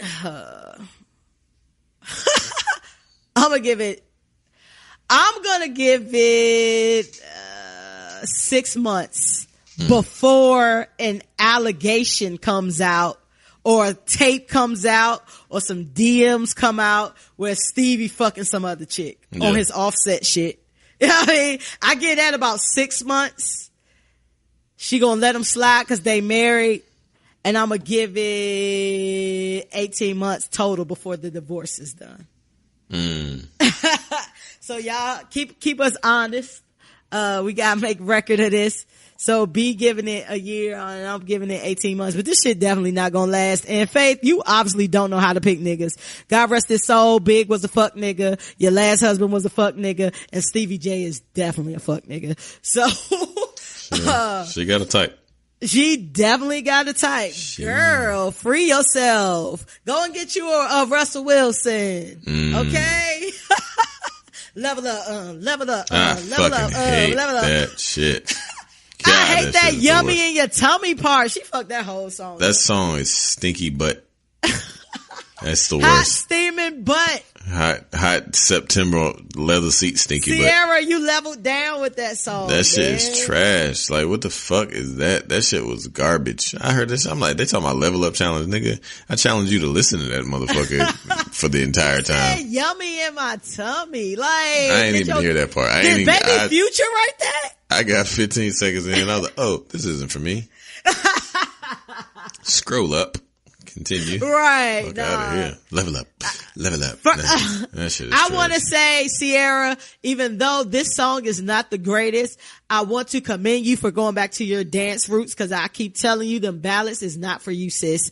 You need to stay with the dance shit. You're a dancer. You make do it hip hop. good though. dance Don't song. do that shit. That shit is trash. Right. That shit was like EDM weirdo shit. I hate that. Like, you black. I mean, not saying that we can't. Nah, you know they be getting that EDM money though. Yeah, I know, but that shit, I don't. That's just. It's like the price of fucking your soul. Like, cause I know you don't really like that music. Give up You your don't like soul that for music. EDM. You don't like that music. You don't like doing that weirdo shit. Like do.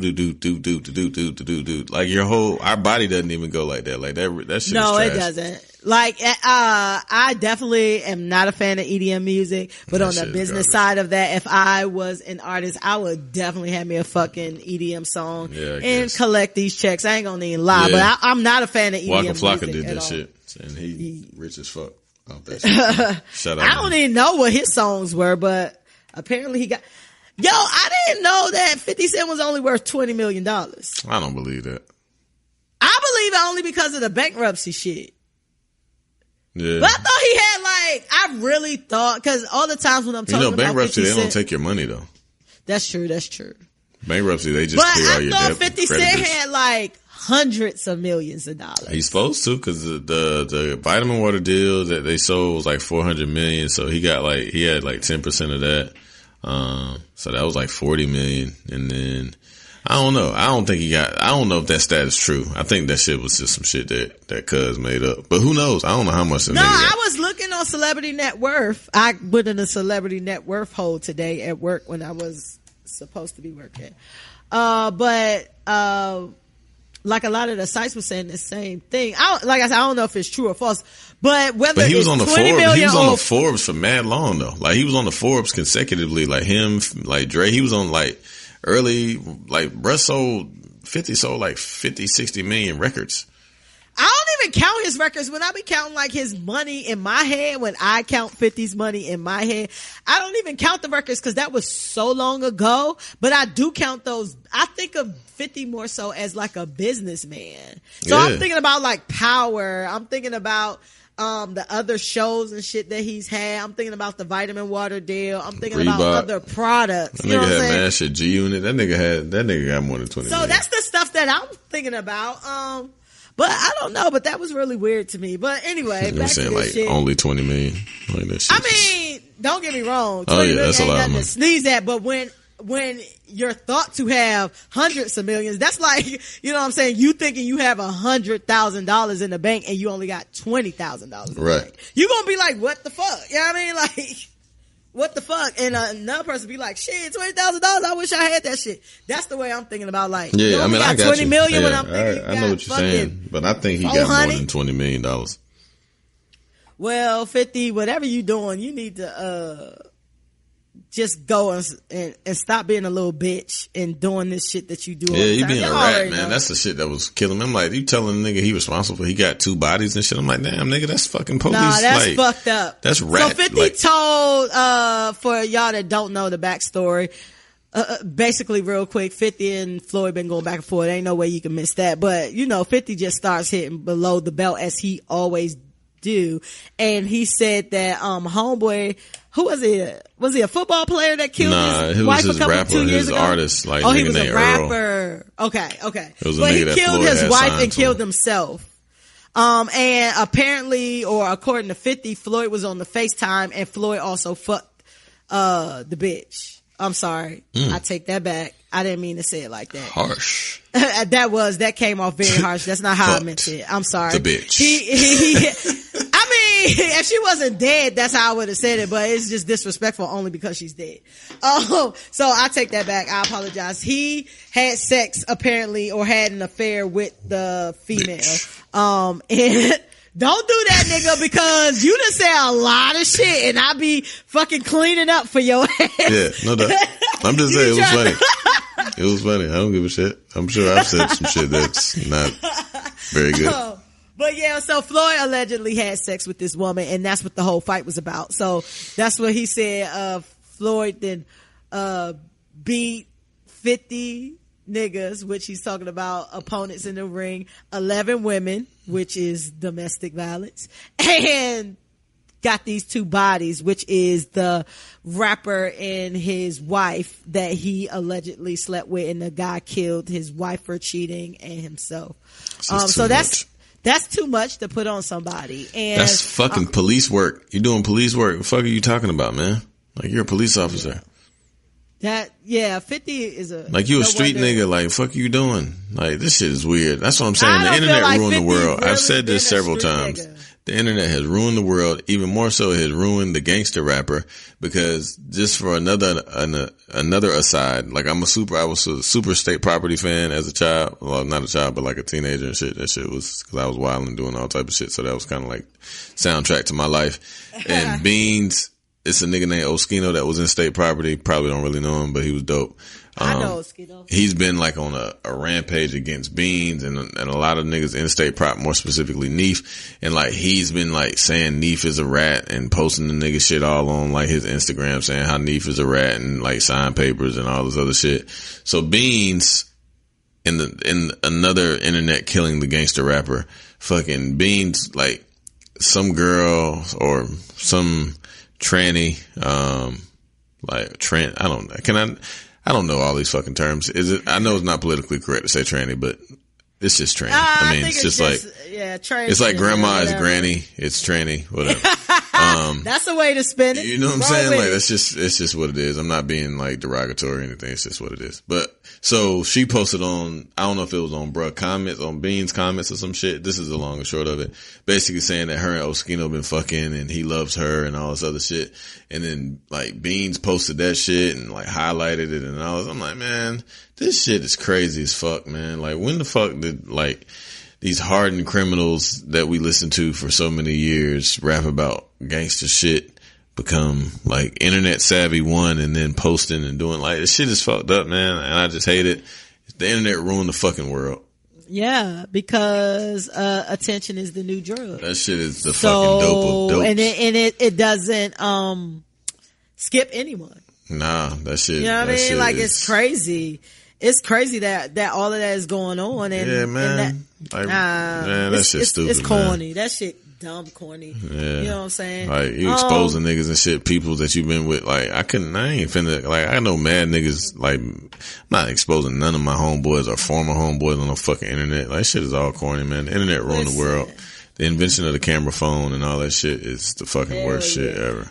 Man, do you know, like, if people just knew how much shit I know about so many people. Right. And even when motherfuckers have done me wrong, I still don't go telling that shit. Yeah, nah. You know I'm what a I'm real saying? nigga, man. I ain't got time for that shit. I still don't listen, I still don't, and I don't talk ill about nobody. You know what I mean? Like, when it come to that, like, cause I feel like if I go around telling yo shit, what does that say about me? You know what I'm saying? Mm-hmm. And motherfuckers will push you. Now I get it. Like, I get it when motherfuckers like, oh, don't take my kindness for weakness. You know what I'm saying? And niggas want to try to push you to go that route. But, you know what I'm saying, 99.9% of the time, I choose to go the other direction. So it's just like, people got to be comfortable with letting people think whatever they want to think, and people can't handle that. So they got to go expose other people in an effort to clear their name. You know what I'm saying? So anyway, that shit is shit. But Faith and Stevie being married is litter shit. Oh, circle make a square. I guess it's lit. Hey, happy y'all in love. Yeah. Hope y'all in love. Hey, I'm saying it's lit because I just want to see how it unfolds, and I know I'm gonna probably watch it on TV. So y'all know I watch reality shows. So we'll see how that works. Faith, I hope it works for you. Whatever your marketing plan is. But, hey, and I watch Love and Hip Hop, so I don't even watch that shit. I ain't watched Love and Hip Hop in so many years. Love and Hip Hop Hollywood just started. That shit lit. Love and Hip Hop Atlanta need a whole revamp or just need to go off. And New York need to go off. Your man's sending Joe about to be on Love and Hip Hop. I know you gonna watch that shit. I'll see. You definitely gonna watch. I honestly don't be watching that Love and Hip Hop shit at all. Like, you don't, but you love Joe, and you're definitely Joe gonna my watch nigga. that So shit. yeah, I don't know. I'll see. We'll see. I doubt it though. All right, man. That was litter shit, man. You ready to get into this listener letter? Yeah, let's do it. Let's do it. We gonna get into Ain't Shit in 2 Cents. Ain't Shit in 2 Cents is our listener letter segment where we give advice to our beloved listeners who clearly don't care who they get advice from. And today's letter is from Tia, just Tia. It says, please help me, Ain't Shit show. My coworker asked to borrow my phone one day while we were at lunch because he left his phone in the office. We are cool, so I said yes. During the time where he was on the phone, a friend walked into the restaurant and I walked over to chat for a moment. Apparently while I was away, my coworker looked through my pics and forwarded some bikini pics to himself. Oh man. Well, a week later, another guy in the office pulled me to the side and told me that my coworker was showing him pics saying I sent them to him and that I was trying to get with him. That's ethics, man. I was pissed off and confronted him. He said he was sorry and he was not thinking. I said I was going to HR and he started pleading for me not to go. He started telling me about how he was going through financial issues. Don't give a fuck.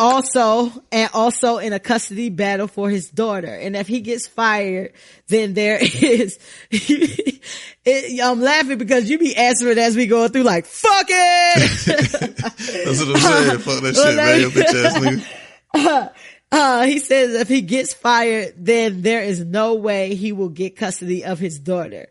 I don't want him to not get his daughter. You don't need custody of your daughter. You fucking shit.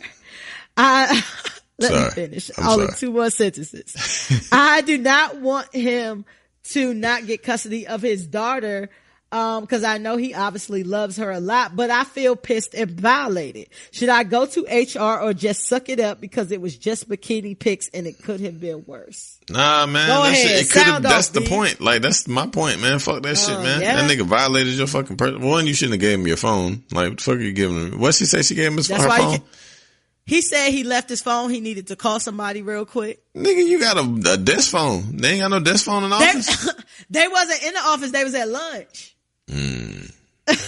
Was you here at the first part or no? Yeah, I guess. Lunch. I don't know. I guess she walked away from him because somebody she knew walked in the restaurant or whatever. So that's how he became basically alone with her phone. Man, get the fuck out of here. He probably had his phone in his pocket, man.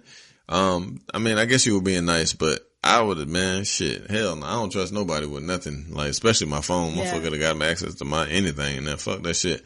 But yeah. See, if I asked to use your phone, you would let me use your phone. Cause you trust me. Yeah, you my nigga though. I guess she trusted him, I guess. But I just think that. She a fucking weirdo going through her photos. That shit is some creepy weirdo shit. Like, facts. But will it, I mean, they were at lunch, so will it be some HR shit? Like, I mean. Yeah. From an ethics standpoint, they would still be, on the clock. So she kind of has two ways she can go about that. She can go to HR, or she can file a police report. And if she files a police report, the way that, the law in most companies are set up is if she files a police report and he's convicted and it's considered, felony, then he could get fired from his job as well. Oh yeah, see, yeah, that's our resident ethics and compliance officer. I knew I was gonna ping her, but yeah, man, that shit is some fuck shit, man. I definitely wouldn't fuck with him. I know you don't want him to lose his daughter, but he should have thought about that shit before he fucking like what if he would have took a picture with his dick or some shit? You know what I'm saying? Like, it just, I don't know. Like, that nigga just a weirdo. Like, you a creepy nigga. And you don't know where your pictures could have ended up. Yeah, you know what I mean? Like, or what if he took your news? I'm with B Hill the whole way. Yeah, I can't fuck with buddy. Listen, this is why I tell people when it comes to when we talking about my job and initially doing my job, I used to feel uncomfortable because I had to make the decision of whether somebody lost their job or something. I mean, it's according to the rules and shit, but you know, some shit you could say, nah, give them another chance, and some shit you can have people lose their jobs. And I felt uncomfortable having somebody lose their livelihood. But then a couple weeks or so in, I'm like, it's not me that's making you lose your job. It's you that's making you lose your job. You know what I'm saying? You made that decision to violate something or violate someone. So it ain't on me. I'm not putting that pressure on me to make me lose. Look, if it comes to me having my job or you having your job, it's going to be me all day. So I'm going to do my job. You got to go. Right. You know what I'm saying? Cause the shit ain't going to come back around where I'm pulled in court and they ask me, as, you know, the ethics person, why didn't we make the decision to fire this person?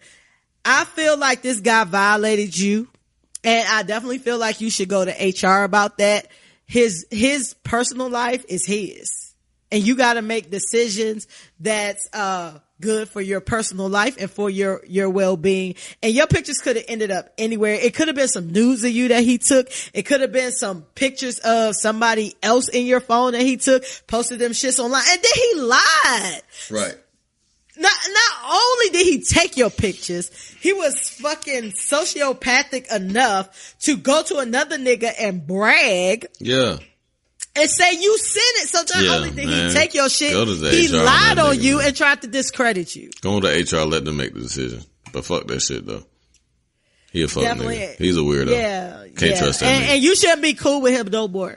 Period. Yeah, nah. You gotta cut. He showed you who he is. Yeah, man. That nigga, man, weirdo, creepy nigga, like going through my photos and shit, like, damn, blood, like, the fuck? Like, yeah. I don't know. That shit is weird. I would, go to HR. I ain't no police ass nigga type shit, but that shit is weird and creepy, and he lied and shit. So fuck that shit. I feel like, you should definitely go to HR.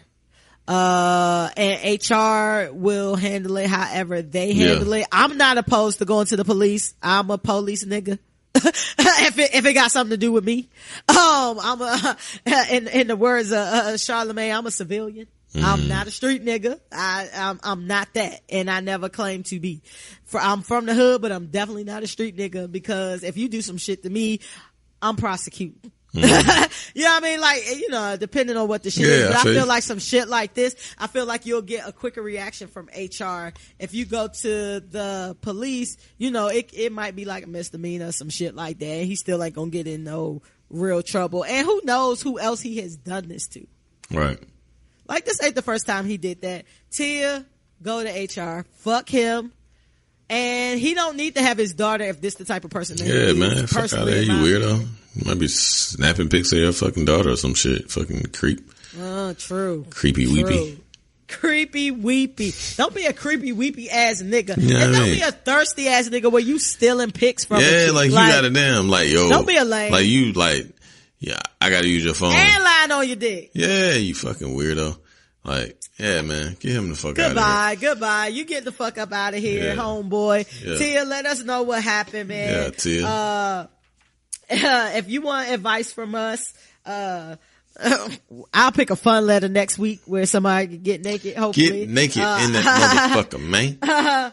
We've been having to give out real advice like these past 2 hours. Y'all gotta write us though. Y'all gotta write us and let us know. I can only pick from the letters that I have. Yeah. So y'all gotta write us, man. Make some shit up just so it could be fun. Don't make no shit up. We want real niggas only. Write it to the ain'tshitshow@gmail.com and your letter could be read on the air. Yeah.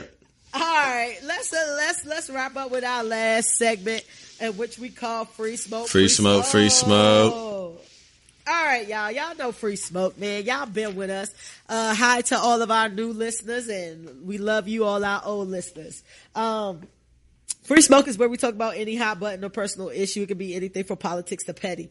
And today, I want to talk about the talk. And when I say the talk, I mean certain topics that you should have been educated on either by your mom, your dad, a family member, or somebody about how things work to prepare you to be an adult and deal with certain things. So I have a couple topics here that I want to talk about, and I kind of want to know, did anyone talk to you about this topic? If not, how did you learn about this topic? And what's the difference between what you learned, the advice that you got versus reality, if there was a difference? So the first topic I want to talk about is sex. Who taught you about sex?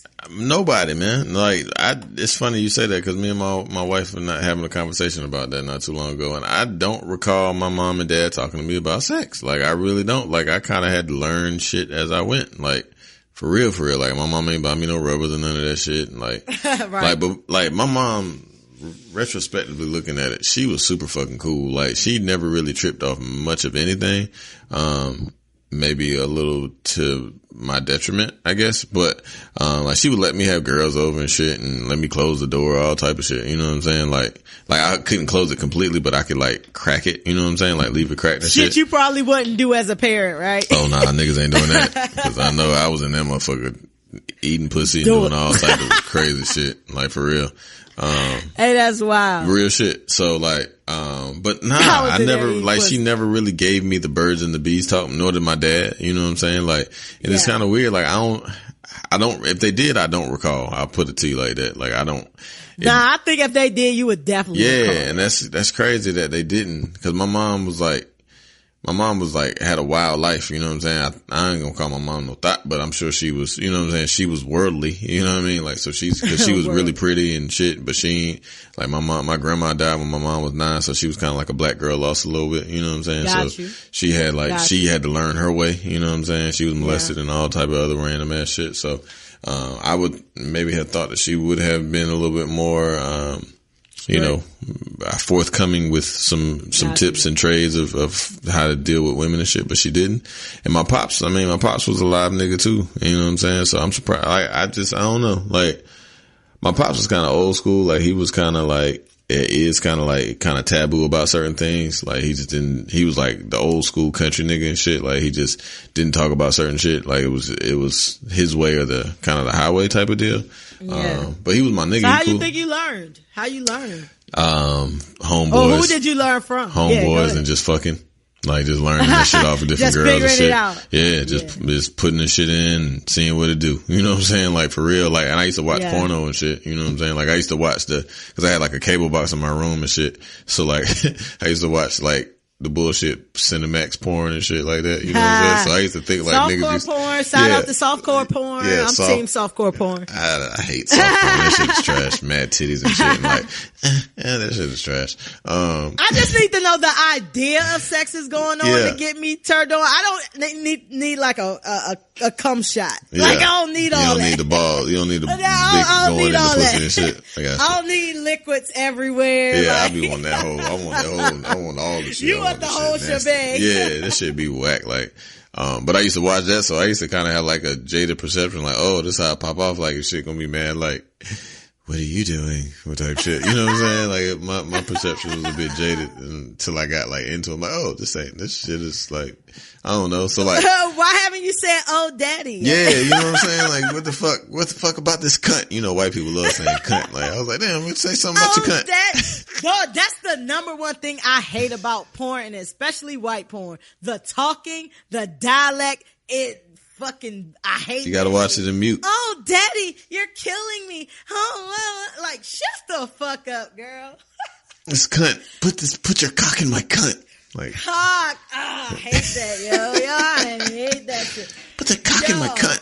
But yeah, I mean, I don't know. I just figured it like my first time having sex, I did not have a rubber on at all. And I nutted in 3 strokes and I had no idea. And like, I talked to my homeboy about that shit afterward. Cause before that, I was friend like shit. Like, cause I was 15. Yeah, I was 15 when I lost my virginity. And old girl that I lost it to, she was a senior. So she had been fucking, you know what I'm saying? Shout out to Tammy. That's my nigga.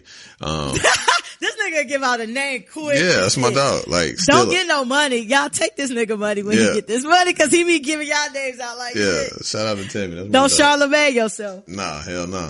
But it was all consensual. She was older than me, so she actually took advantage of me if anybody was taking advantage of. But she was in 12th grade. I was in 10th.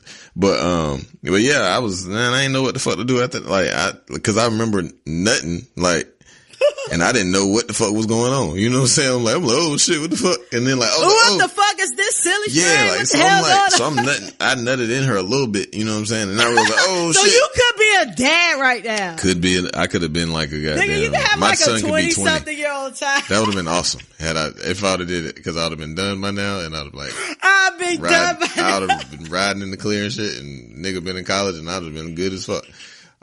That's funny. But yeah, so I ain't know shit about that. You know what I'm saying? I ain't know like what to do and how to put no rubber on and none of that shit. So I'm definitely going to talk to my boys like, hey, and my little girl especially. I'm like, hey, this goddamn sex ed with daddy time. You know what I'm saying? Like, this is a rubber. This is how you put the shit on.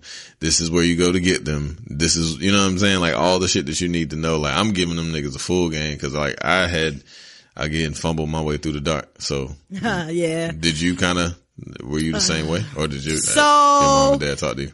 So, well, my parents never had a sex conversation with me.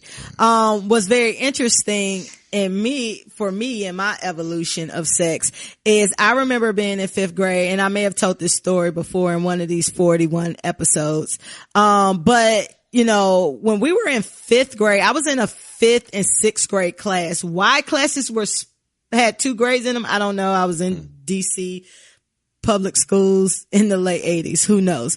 But we had to get a permission slip signed for them to educate us on like sexually transmitted diseases. Not even really sex ed. It was more so like, y'all not gonna tell us how you get here, but you telling us and you're showing us what the impact is of sex, right?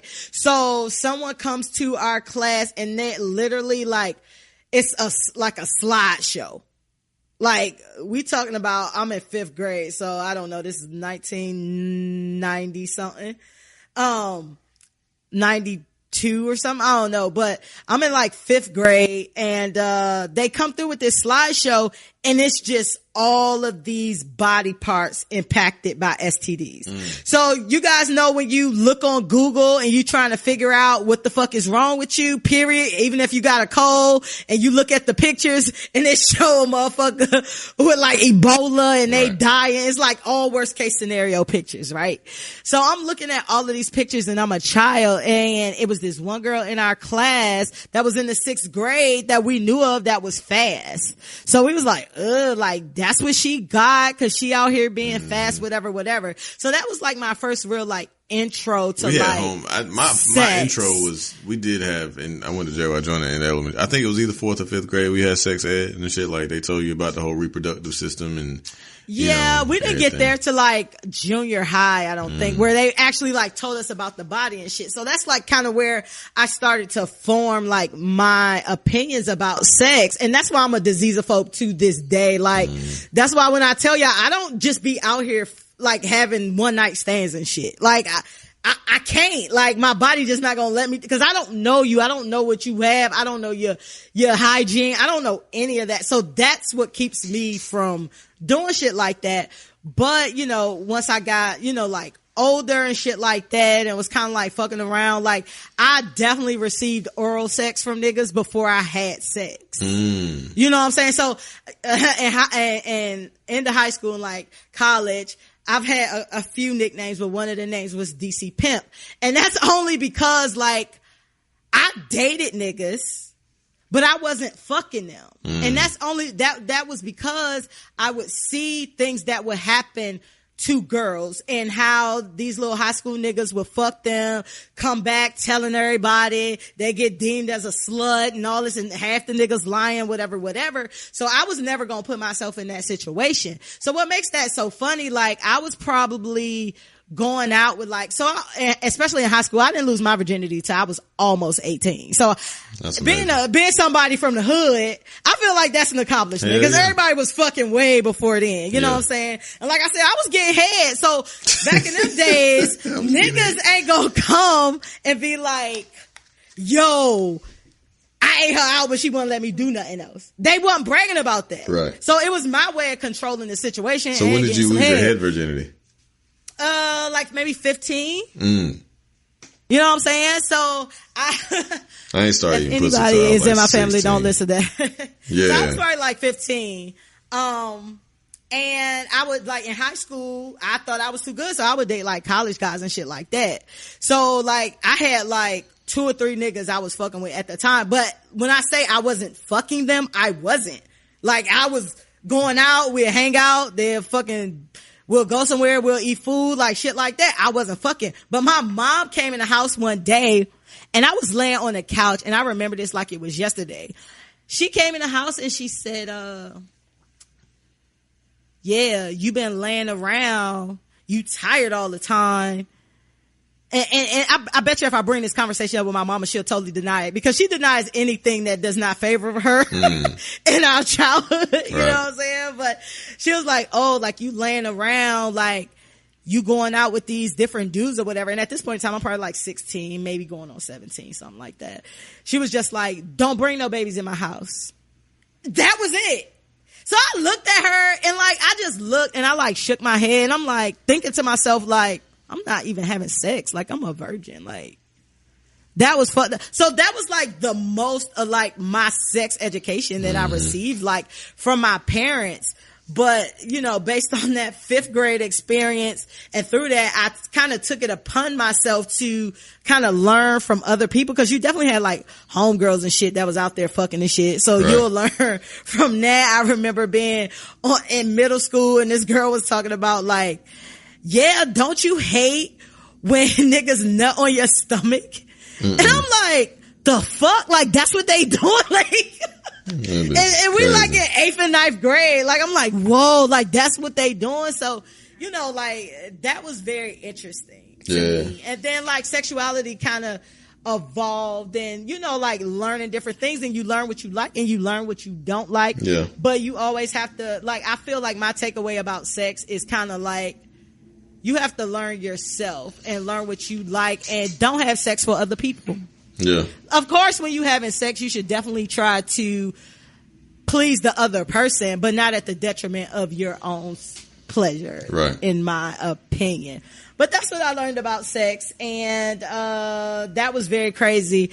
Do you have a tip for just parents? Man, get in front of that shit. Hell yeah. Just fucking talk about that shit. Like, I just talk about it, like, cause you don't want nobody else teaching your baby. You know what I'm saying? Like, especially if you have, cause I had homeboys, like I said, my homeboys and shit, them niggas was all older than me, so they was fucking and shit. And, you know, like, I kind of just learned, and like, I was learning, like, I had this one girl that kind of turned me out because she was like giving head. She was much faster than I was, so she was sucking dick and all that type of shit. So when like once I started getting head and shit, like that crazy head and like fucking all the time, and like I was once you got the sloppy toppy, you was gone. Hell yeah, man, that hell used to be fire. So I'd be like, damn, you know what I'm saying? This shit is amazing. So like, that's all I was really, and you know, 16, 17, I'm young, dumb, full of cum is truly, you know, what it is. So like, all I was doing was having sex, you know what I'm saying? And that's was pretty much on my mind. And it's amazing that somebody wants to put their mouth on your private part. Yeah, and that like, shit feels so, yeah, it's so up? Warm and wet. And it's like, jeez, what the fuck? And then like, so at that point I was fucking like all the time. Like I was getting head in the mornings. I was getting head at like lunch and shit. And like, I was kind of like, yeah, you got head at lunch though? Yeah, yeah, I had my own car. So like, I used to go off and shit. We used to, like, I was a fucking slut. And, like I had a girlfriend at one particular time, but like, you know, when I didn't, like other little girls and shit, you like, be just as fast, you know what I'm saying? So like, I was trying to get to it, and then like, I used to mess with older girls too, you know what I'm saying? So like, all the girls that like, the girls that I really had, you know, that kind of turned me out, I guess, cause like I said, the girl who took my virginity was 2 years older than me. She had been having sex. And my little girlfriend that I had, you know, like turned me out, she had been fucking, you know what I'm saying? Like, so she was super, not I won't say promiscuous, but she was fucking advanced, you know what I'm saying? And shit, yeah. So, you know what I mean? More shit it's crazy, man. That shit is wild. That shit is, like, as I'm talking about it, I'm like getting visions of not that, but just like being young and like the shit that I used to do and the shit that we were doing. And now that I'm, you know, a father, I couldn't imagine like my little girl doing niggas. Yes. I used to go to my girlfriend's house and shit, and her daddy and mama be upstairs. I'm fucking like shit on the couch. You know what I'm saying? Like disrespectful as hell. You know what I'm saying? But I ain't give a fuck. I definitely was getting head on the couch. Yeah. Yeah. Fucking like shit. I was getting head. I was fucking like side action, all that shit, man. That shit just like, ain't none of that. Like, y'all niggas ain't having no alone time. Cause as soon as y'all niggas get some alone, like nigga, I remember I went to my homegirl, like not my homegirl, she was my girlfriend at the particular time, but we had broke up before we went to the prom and shit because I didn't really want to go, but I ended up still going to the prom with her. So I'm at my ex-girlfriend house, homegirl house, and I'm fucking her in somebody else's house, not even in her house. Like, I remember her daddy came down like, hey, y'all motherfuckers better stop fucking in my house. And like, she loud as fuck. Like, it was. Wait, her dad knew she was fucking in the house? No, it was somebody else's dad. It was gotcha, she was like, y'all motherfuckers better stop fucking in my house. I'm like, bitch, shut up. Like, you loud as hell. You know what I'm saying? Like, she was yelling and shit. I'm like, yo, chill. You know what I'm saying? She was the one trying to have sex and shit. Obviously I was too. I ain't give a damn. Like, obviously, yeah, I ain't give a damn. Want my house and it won't my damn, you know what I'm saying? Want her daddy and shit. So I really ain't give a damn. I was super disrespectful. So my point is, the little nigga, and it's fucked up for me because I got 2 boys and a girl, right? So like, I always said that my sons can have girls over, but my daughter can't have no girls. Unless the only reason that like, if they ain't like family, ain't no niggas coming on my house. Like, period, point blank. But your sons can't have girls over either. They can have, they can have girls over. So wait, so your daughter can't have anyone over? She can't have niggas over. She can have homegirls. I was mad homegirls. I want all her homegirls to come over so they can, you know what I'm saying, kick it with my boys. Don't be that nigga. I know. You too evolved to be that nigga. It's hard don't for be me, that though. nigga. Like, I don't want her I don't care. It's hard, listen, man. what I just say, once you know the problem, you gotta fix it. I don't want no nigga hitting my little girl in my house, man. Y'all need to teach y'all daughters and y'all sons the same thing because everybody's son is fucking somebody's daughter. I know. And y'all need to, and B Hill needs to be ashamed of himself because he just said that. And I'm until we get there, I'm sticking to that. That shit is hard. I don't want nobody fucking my little girl in my house. I got you. First of all, let me tell you something about me. I don't have no kids and I'm never going to have to deal with this situation. However, if I did deal with that situation, ain't nobody having no nothing over my house. Y'all can have friends over. Y'all need to be in the living room. Ain't no going to the room. Y'all studying in the living room. Y'all doing whatever in the living room. All the lights and the thing about it is, don't trust your daughter in there with another girl and don't trust your son in the room with some other niggas. You don't know what's going on. Please believe it, please. Say what you want. Deal with reality your own way. All I'm saying is don't think that shit ain't going on. You know what I'm saying? Like, and I'm not saying that's what's going to go on, but I'm just saying don't put shit past nobody. My kids shouldn't, once you're in a position where you should be having sex, you should be having sex not in my house. Period. Yeah. Like, period. But that's my point. Like, motherfuckers I get never had disrespectful people in my sex house. in your house because I was the one that used to do that shit. Yeah, no, that's crazy. Like, y'all gotta teach y'all sons to have the same respect y'all trying to teach y'all daughters to have, because one can't happen without the other. So all you gonna have is your son trying to convince somebody else's daughter that this is what she should do, and you gonna be that dad one day where this little nigga is trying to convince your daughter that this is what she should do, and she should be giving him head and all this other shit. Like, shit sucks. Come on, man. Come on. I'm gonna leave it on this topic. I had some other topics, but we're running a little bit long. So what I'm proposing is we're going to have a part 2 on this, because I have some other topics where I want to understand, the talk that was had in regards to that certain topic. So next week we'll finish talking about these different topics, but sex ran a little long. B kind of already gave his, tip of, get in front of it. Yeah. And he also gave his misogynistic tip for the day of my sons could do this, but my daughters can't. Y'all, I'm working on him. So Tiff, I need your help. My tip is have an open door for your kids. I know people who have parents that are like a little too open and they talk about like too much shit. Yeah. Like, if my mama talked to me about some of the shit they parents, even grown as I am now, certain shit I don't want to hear from my mama. But when I talk about like education and letting them know, hey, if this is going on, you need to come talk to me. I prefer you not do this, but if you start doing this and that, come to me so that, we can know. And even though my mama said it in a fucked up way, don't bring no babies in my house. You get somebody pregnant, you got them pregnant. If you become pregnant, you pregnant. That ain't got shit to do with me. So you need to prepare to be an adult whenever you decide that you want your silly string to come out in somebody. Yeah. Yeah. So with that being said, we'll have part 2 on the talk next week. I'm interested to see what else we got. I want to thank y'all for listening. Yeah, we got some more good topics. Make sure y'all subscribe to the show. Yeah. Follow us on social media at the ain'tshitshow.com. We're getting a website though. We gotta work on that. The Ain't Shit Show. That's an X word. I would be Twitter, IG, YouTube, SoundCloud, all your faves.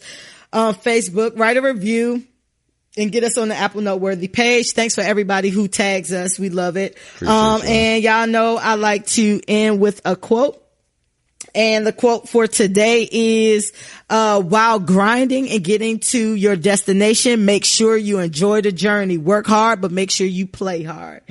And until next week, I want y'all to be great. Wakanda forever. We out.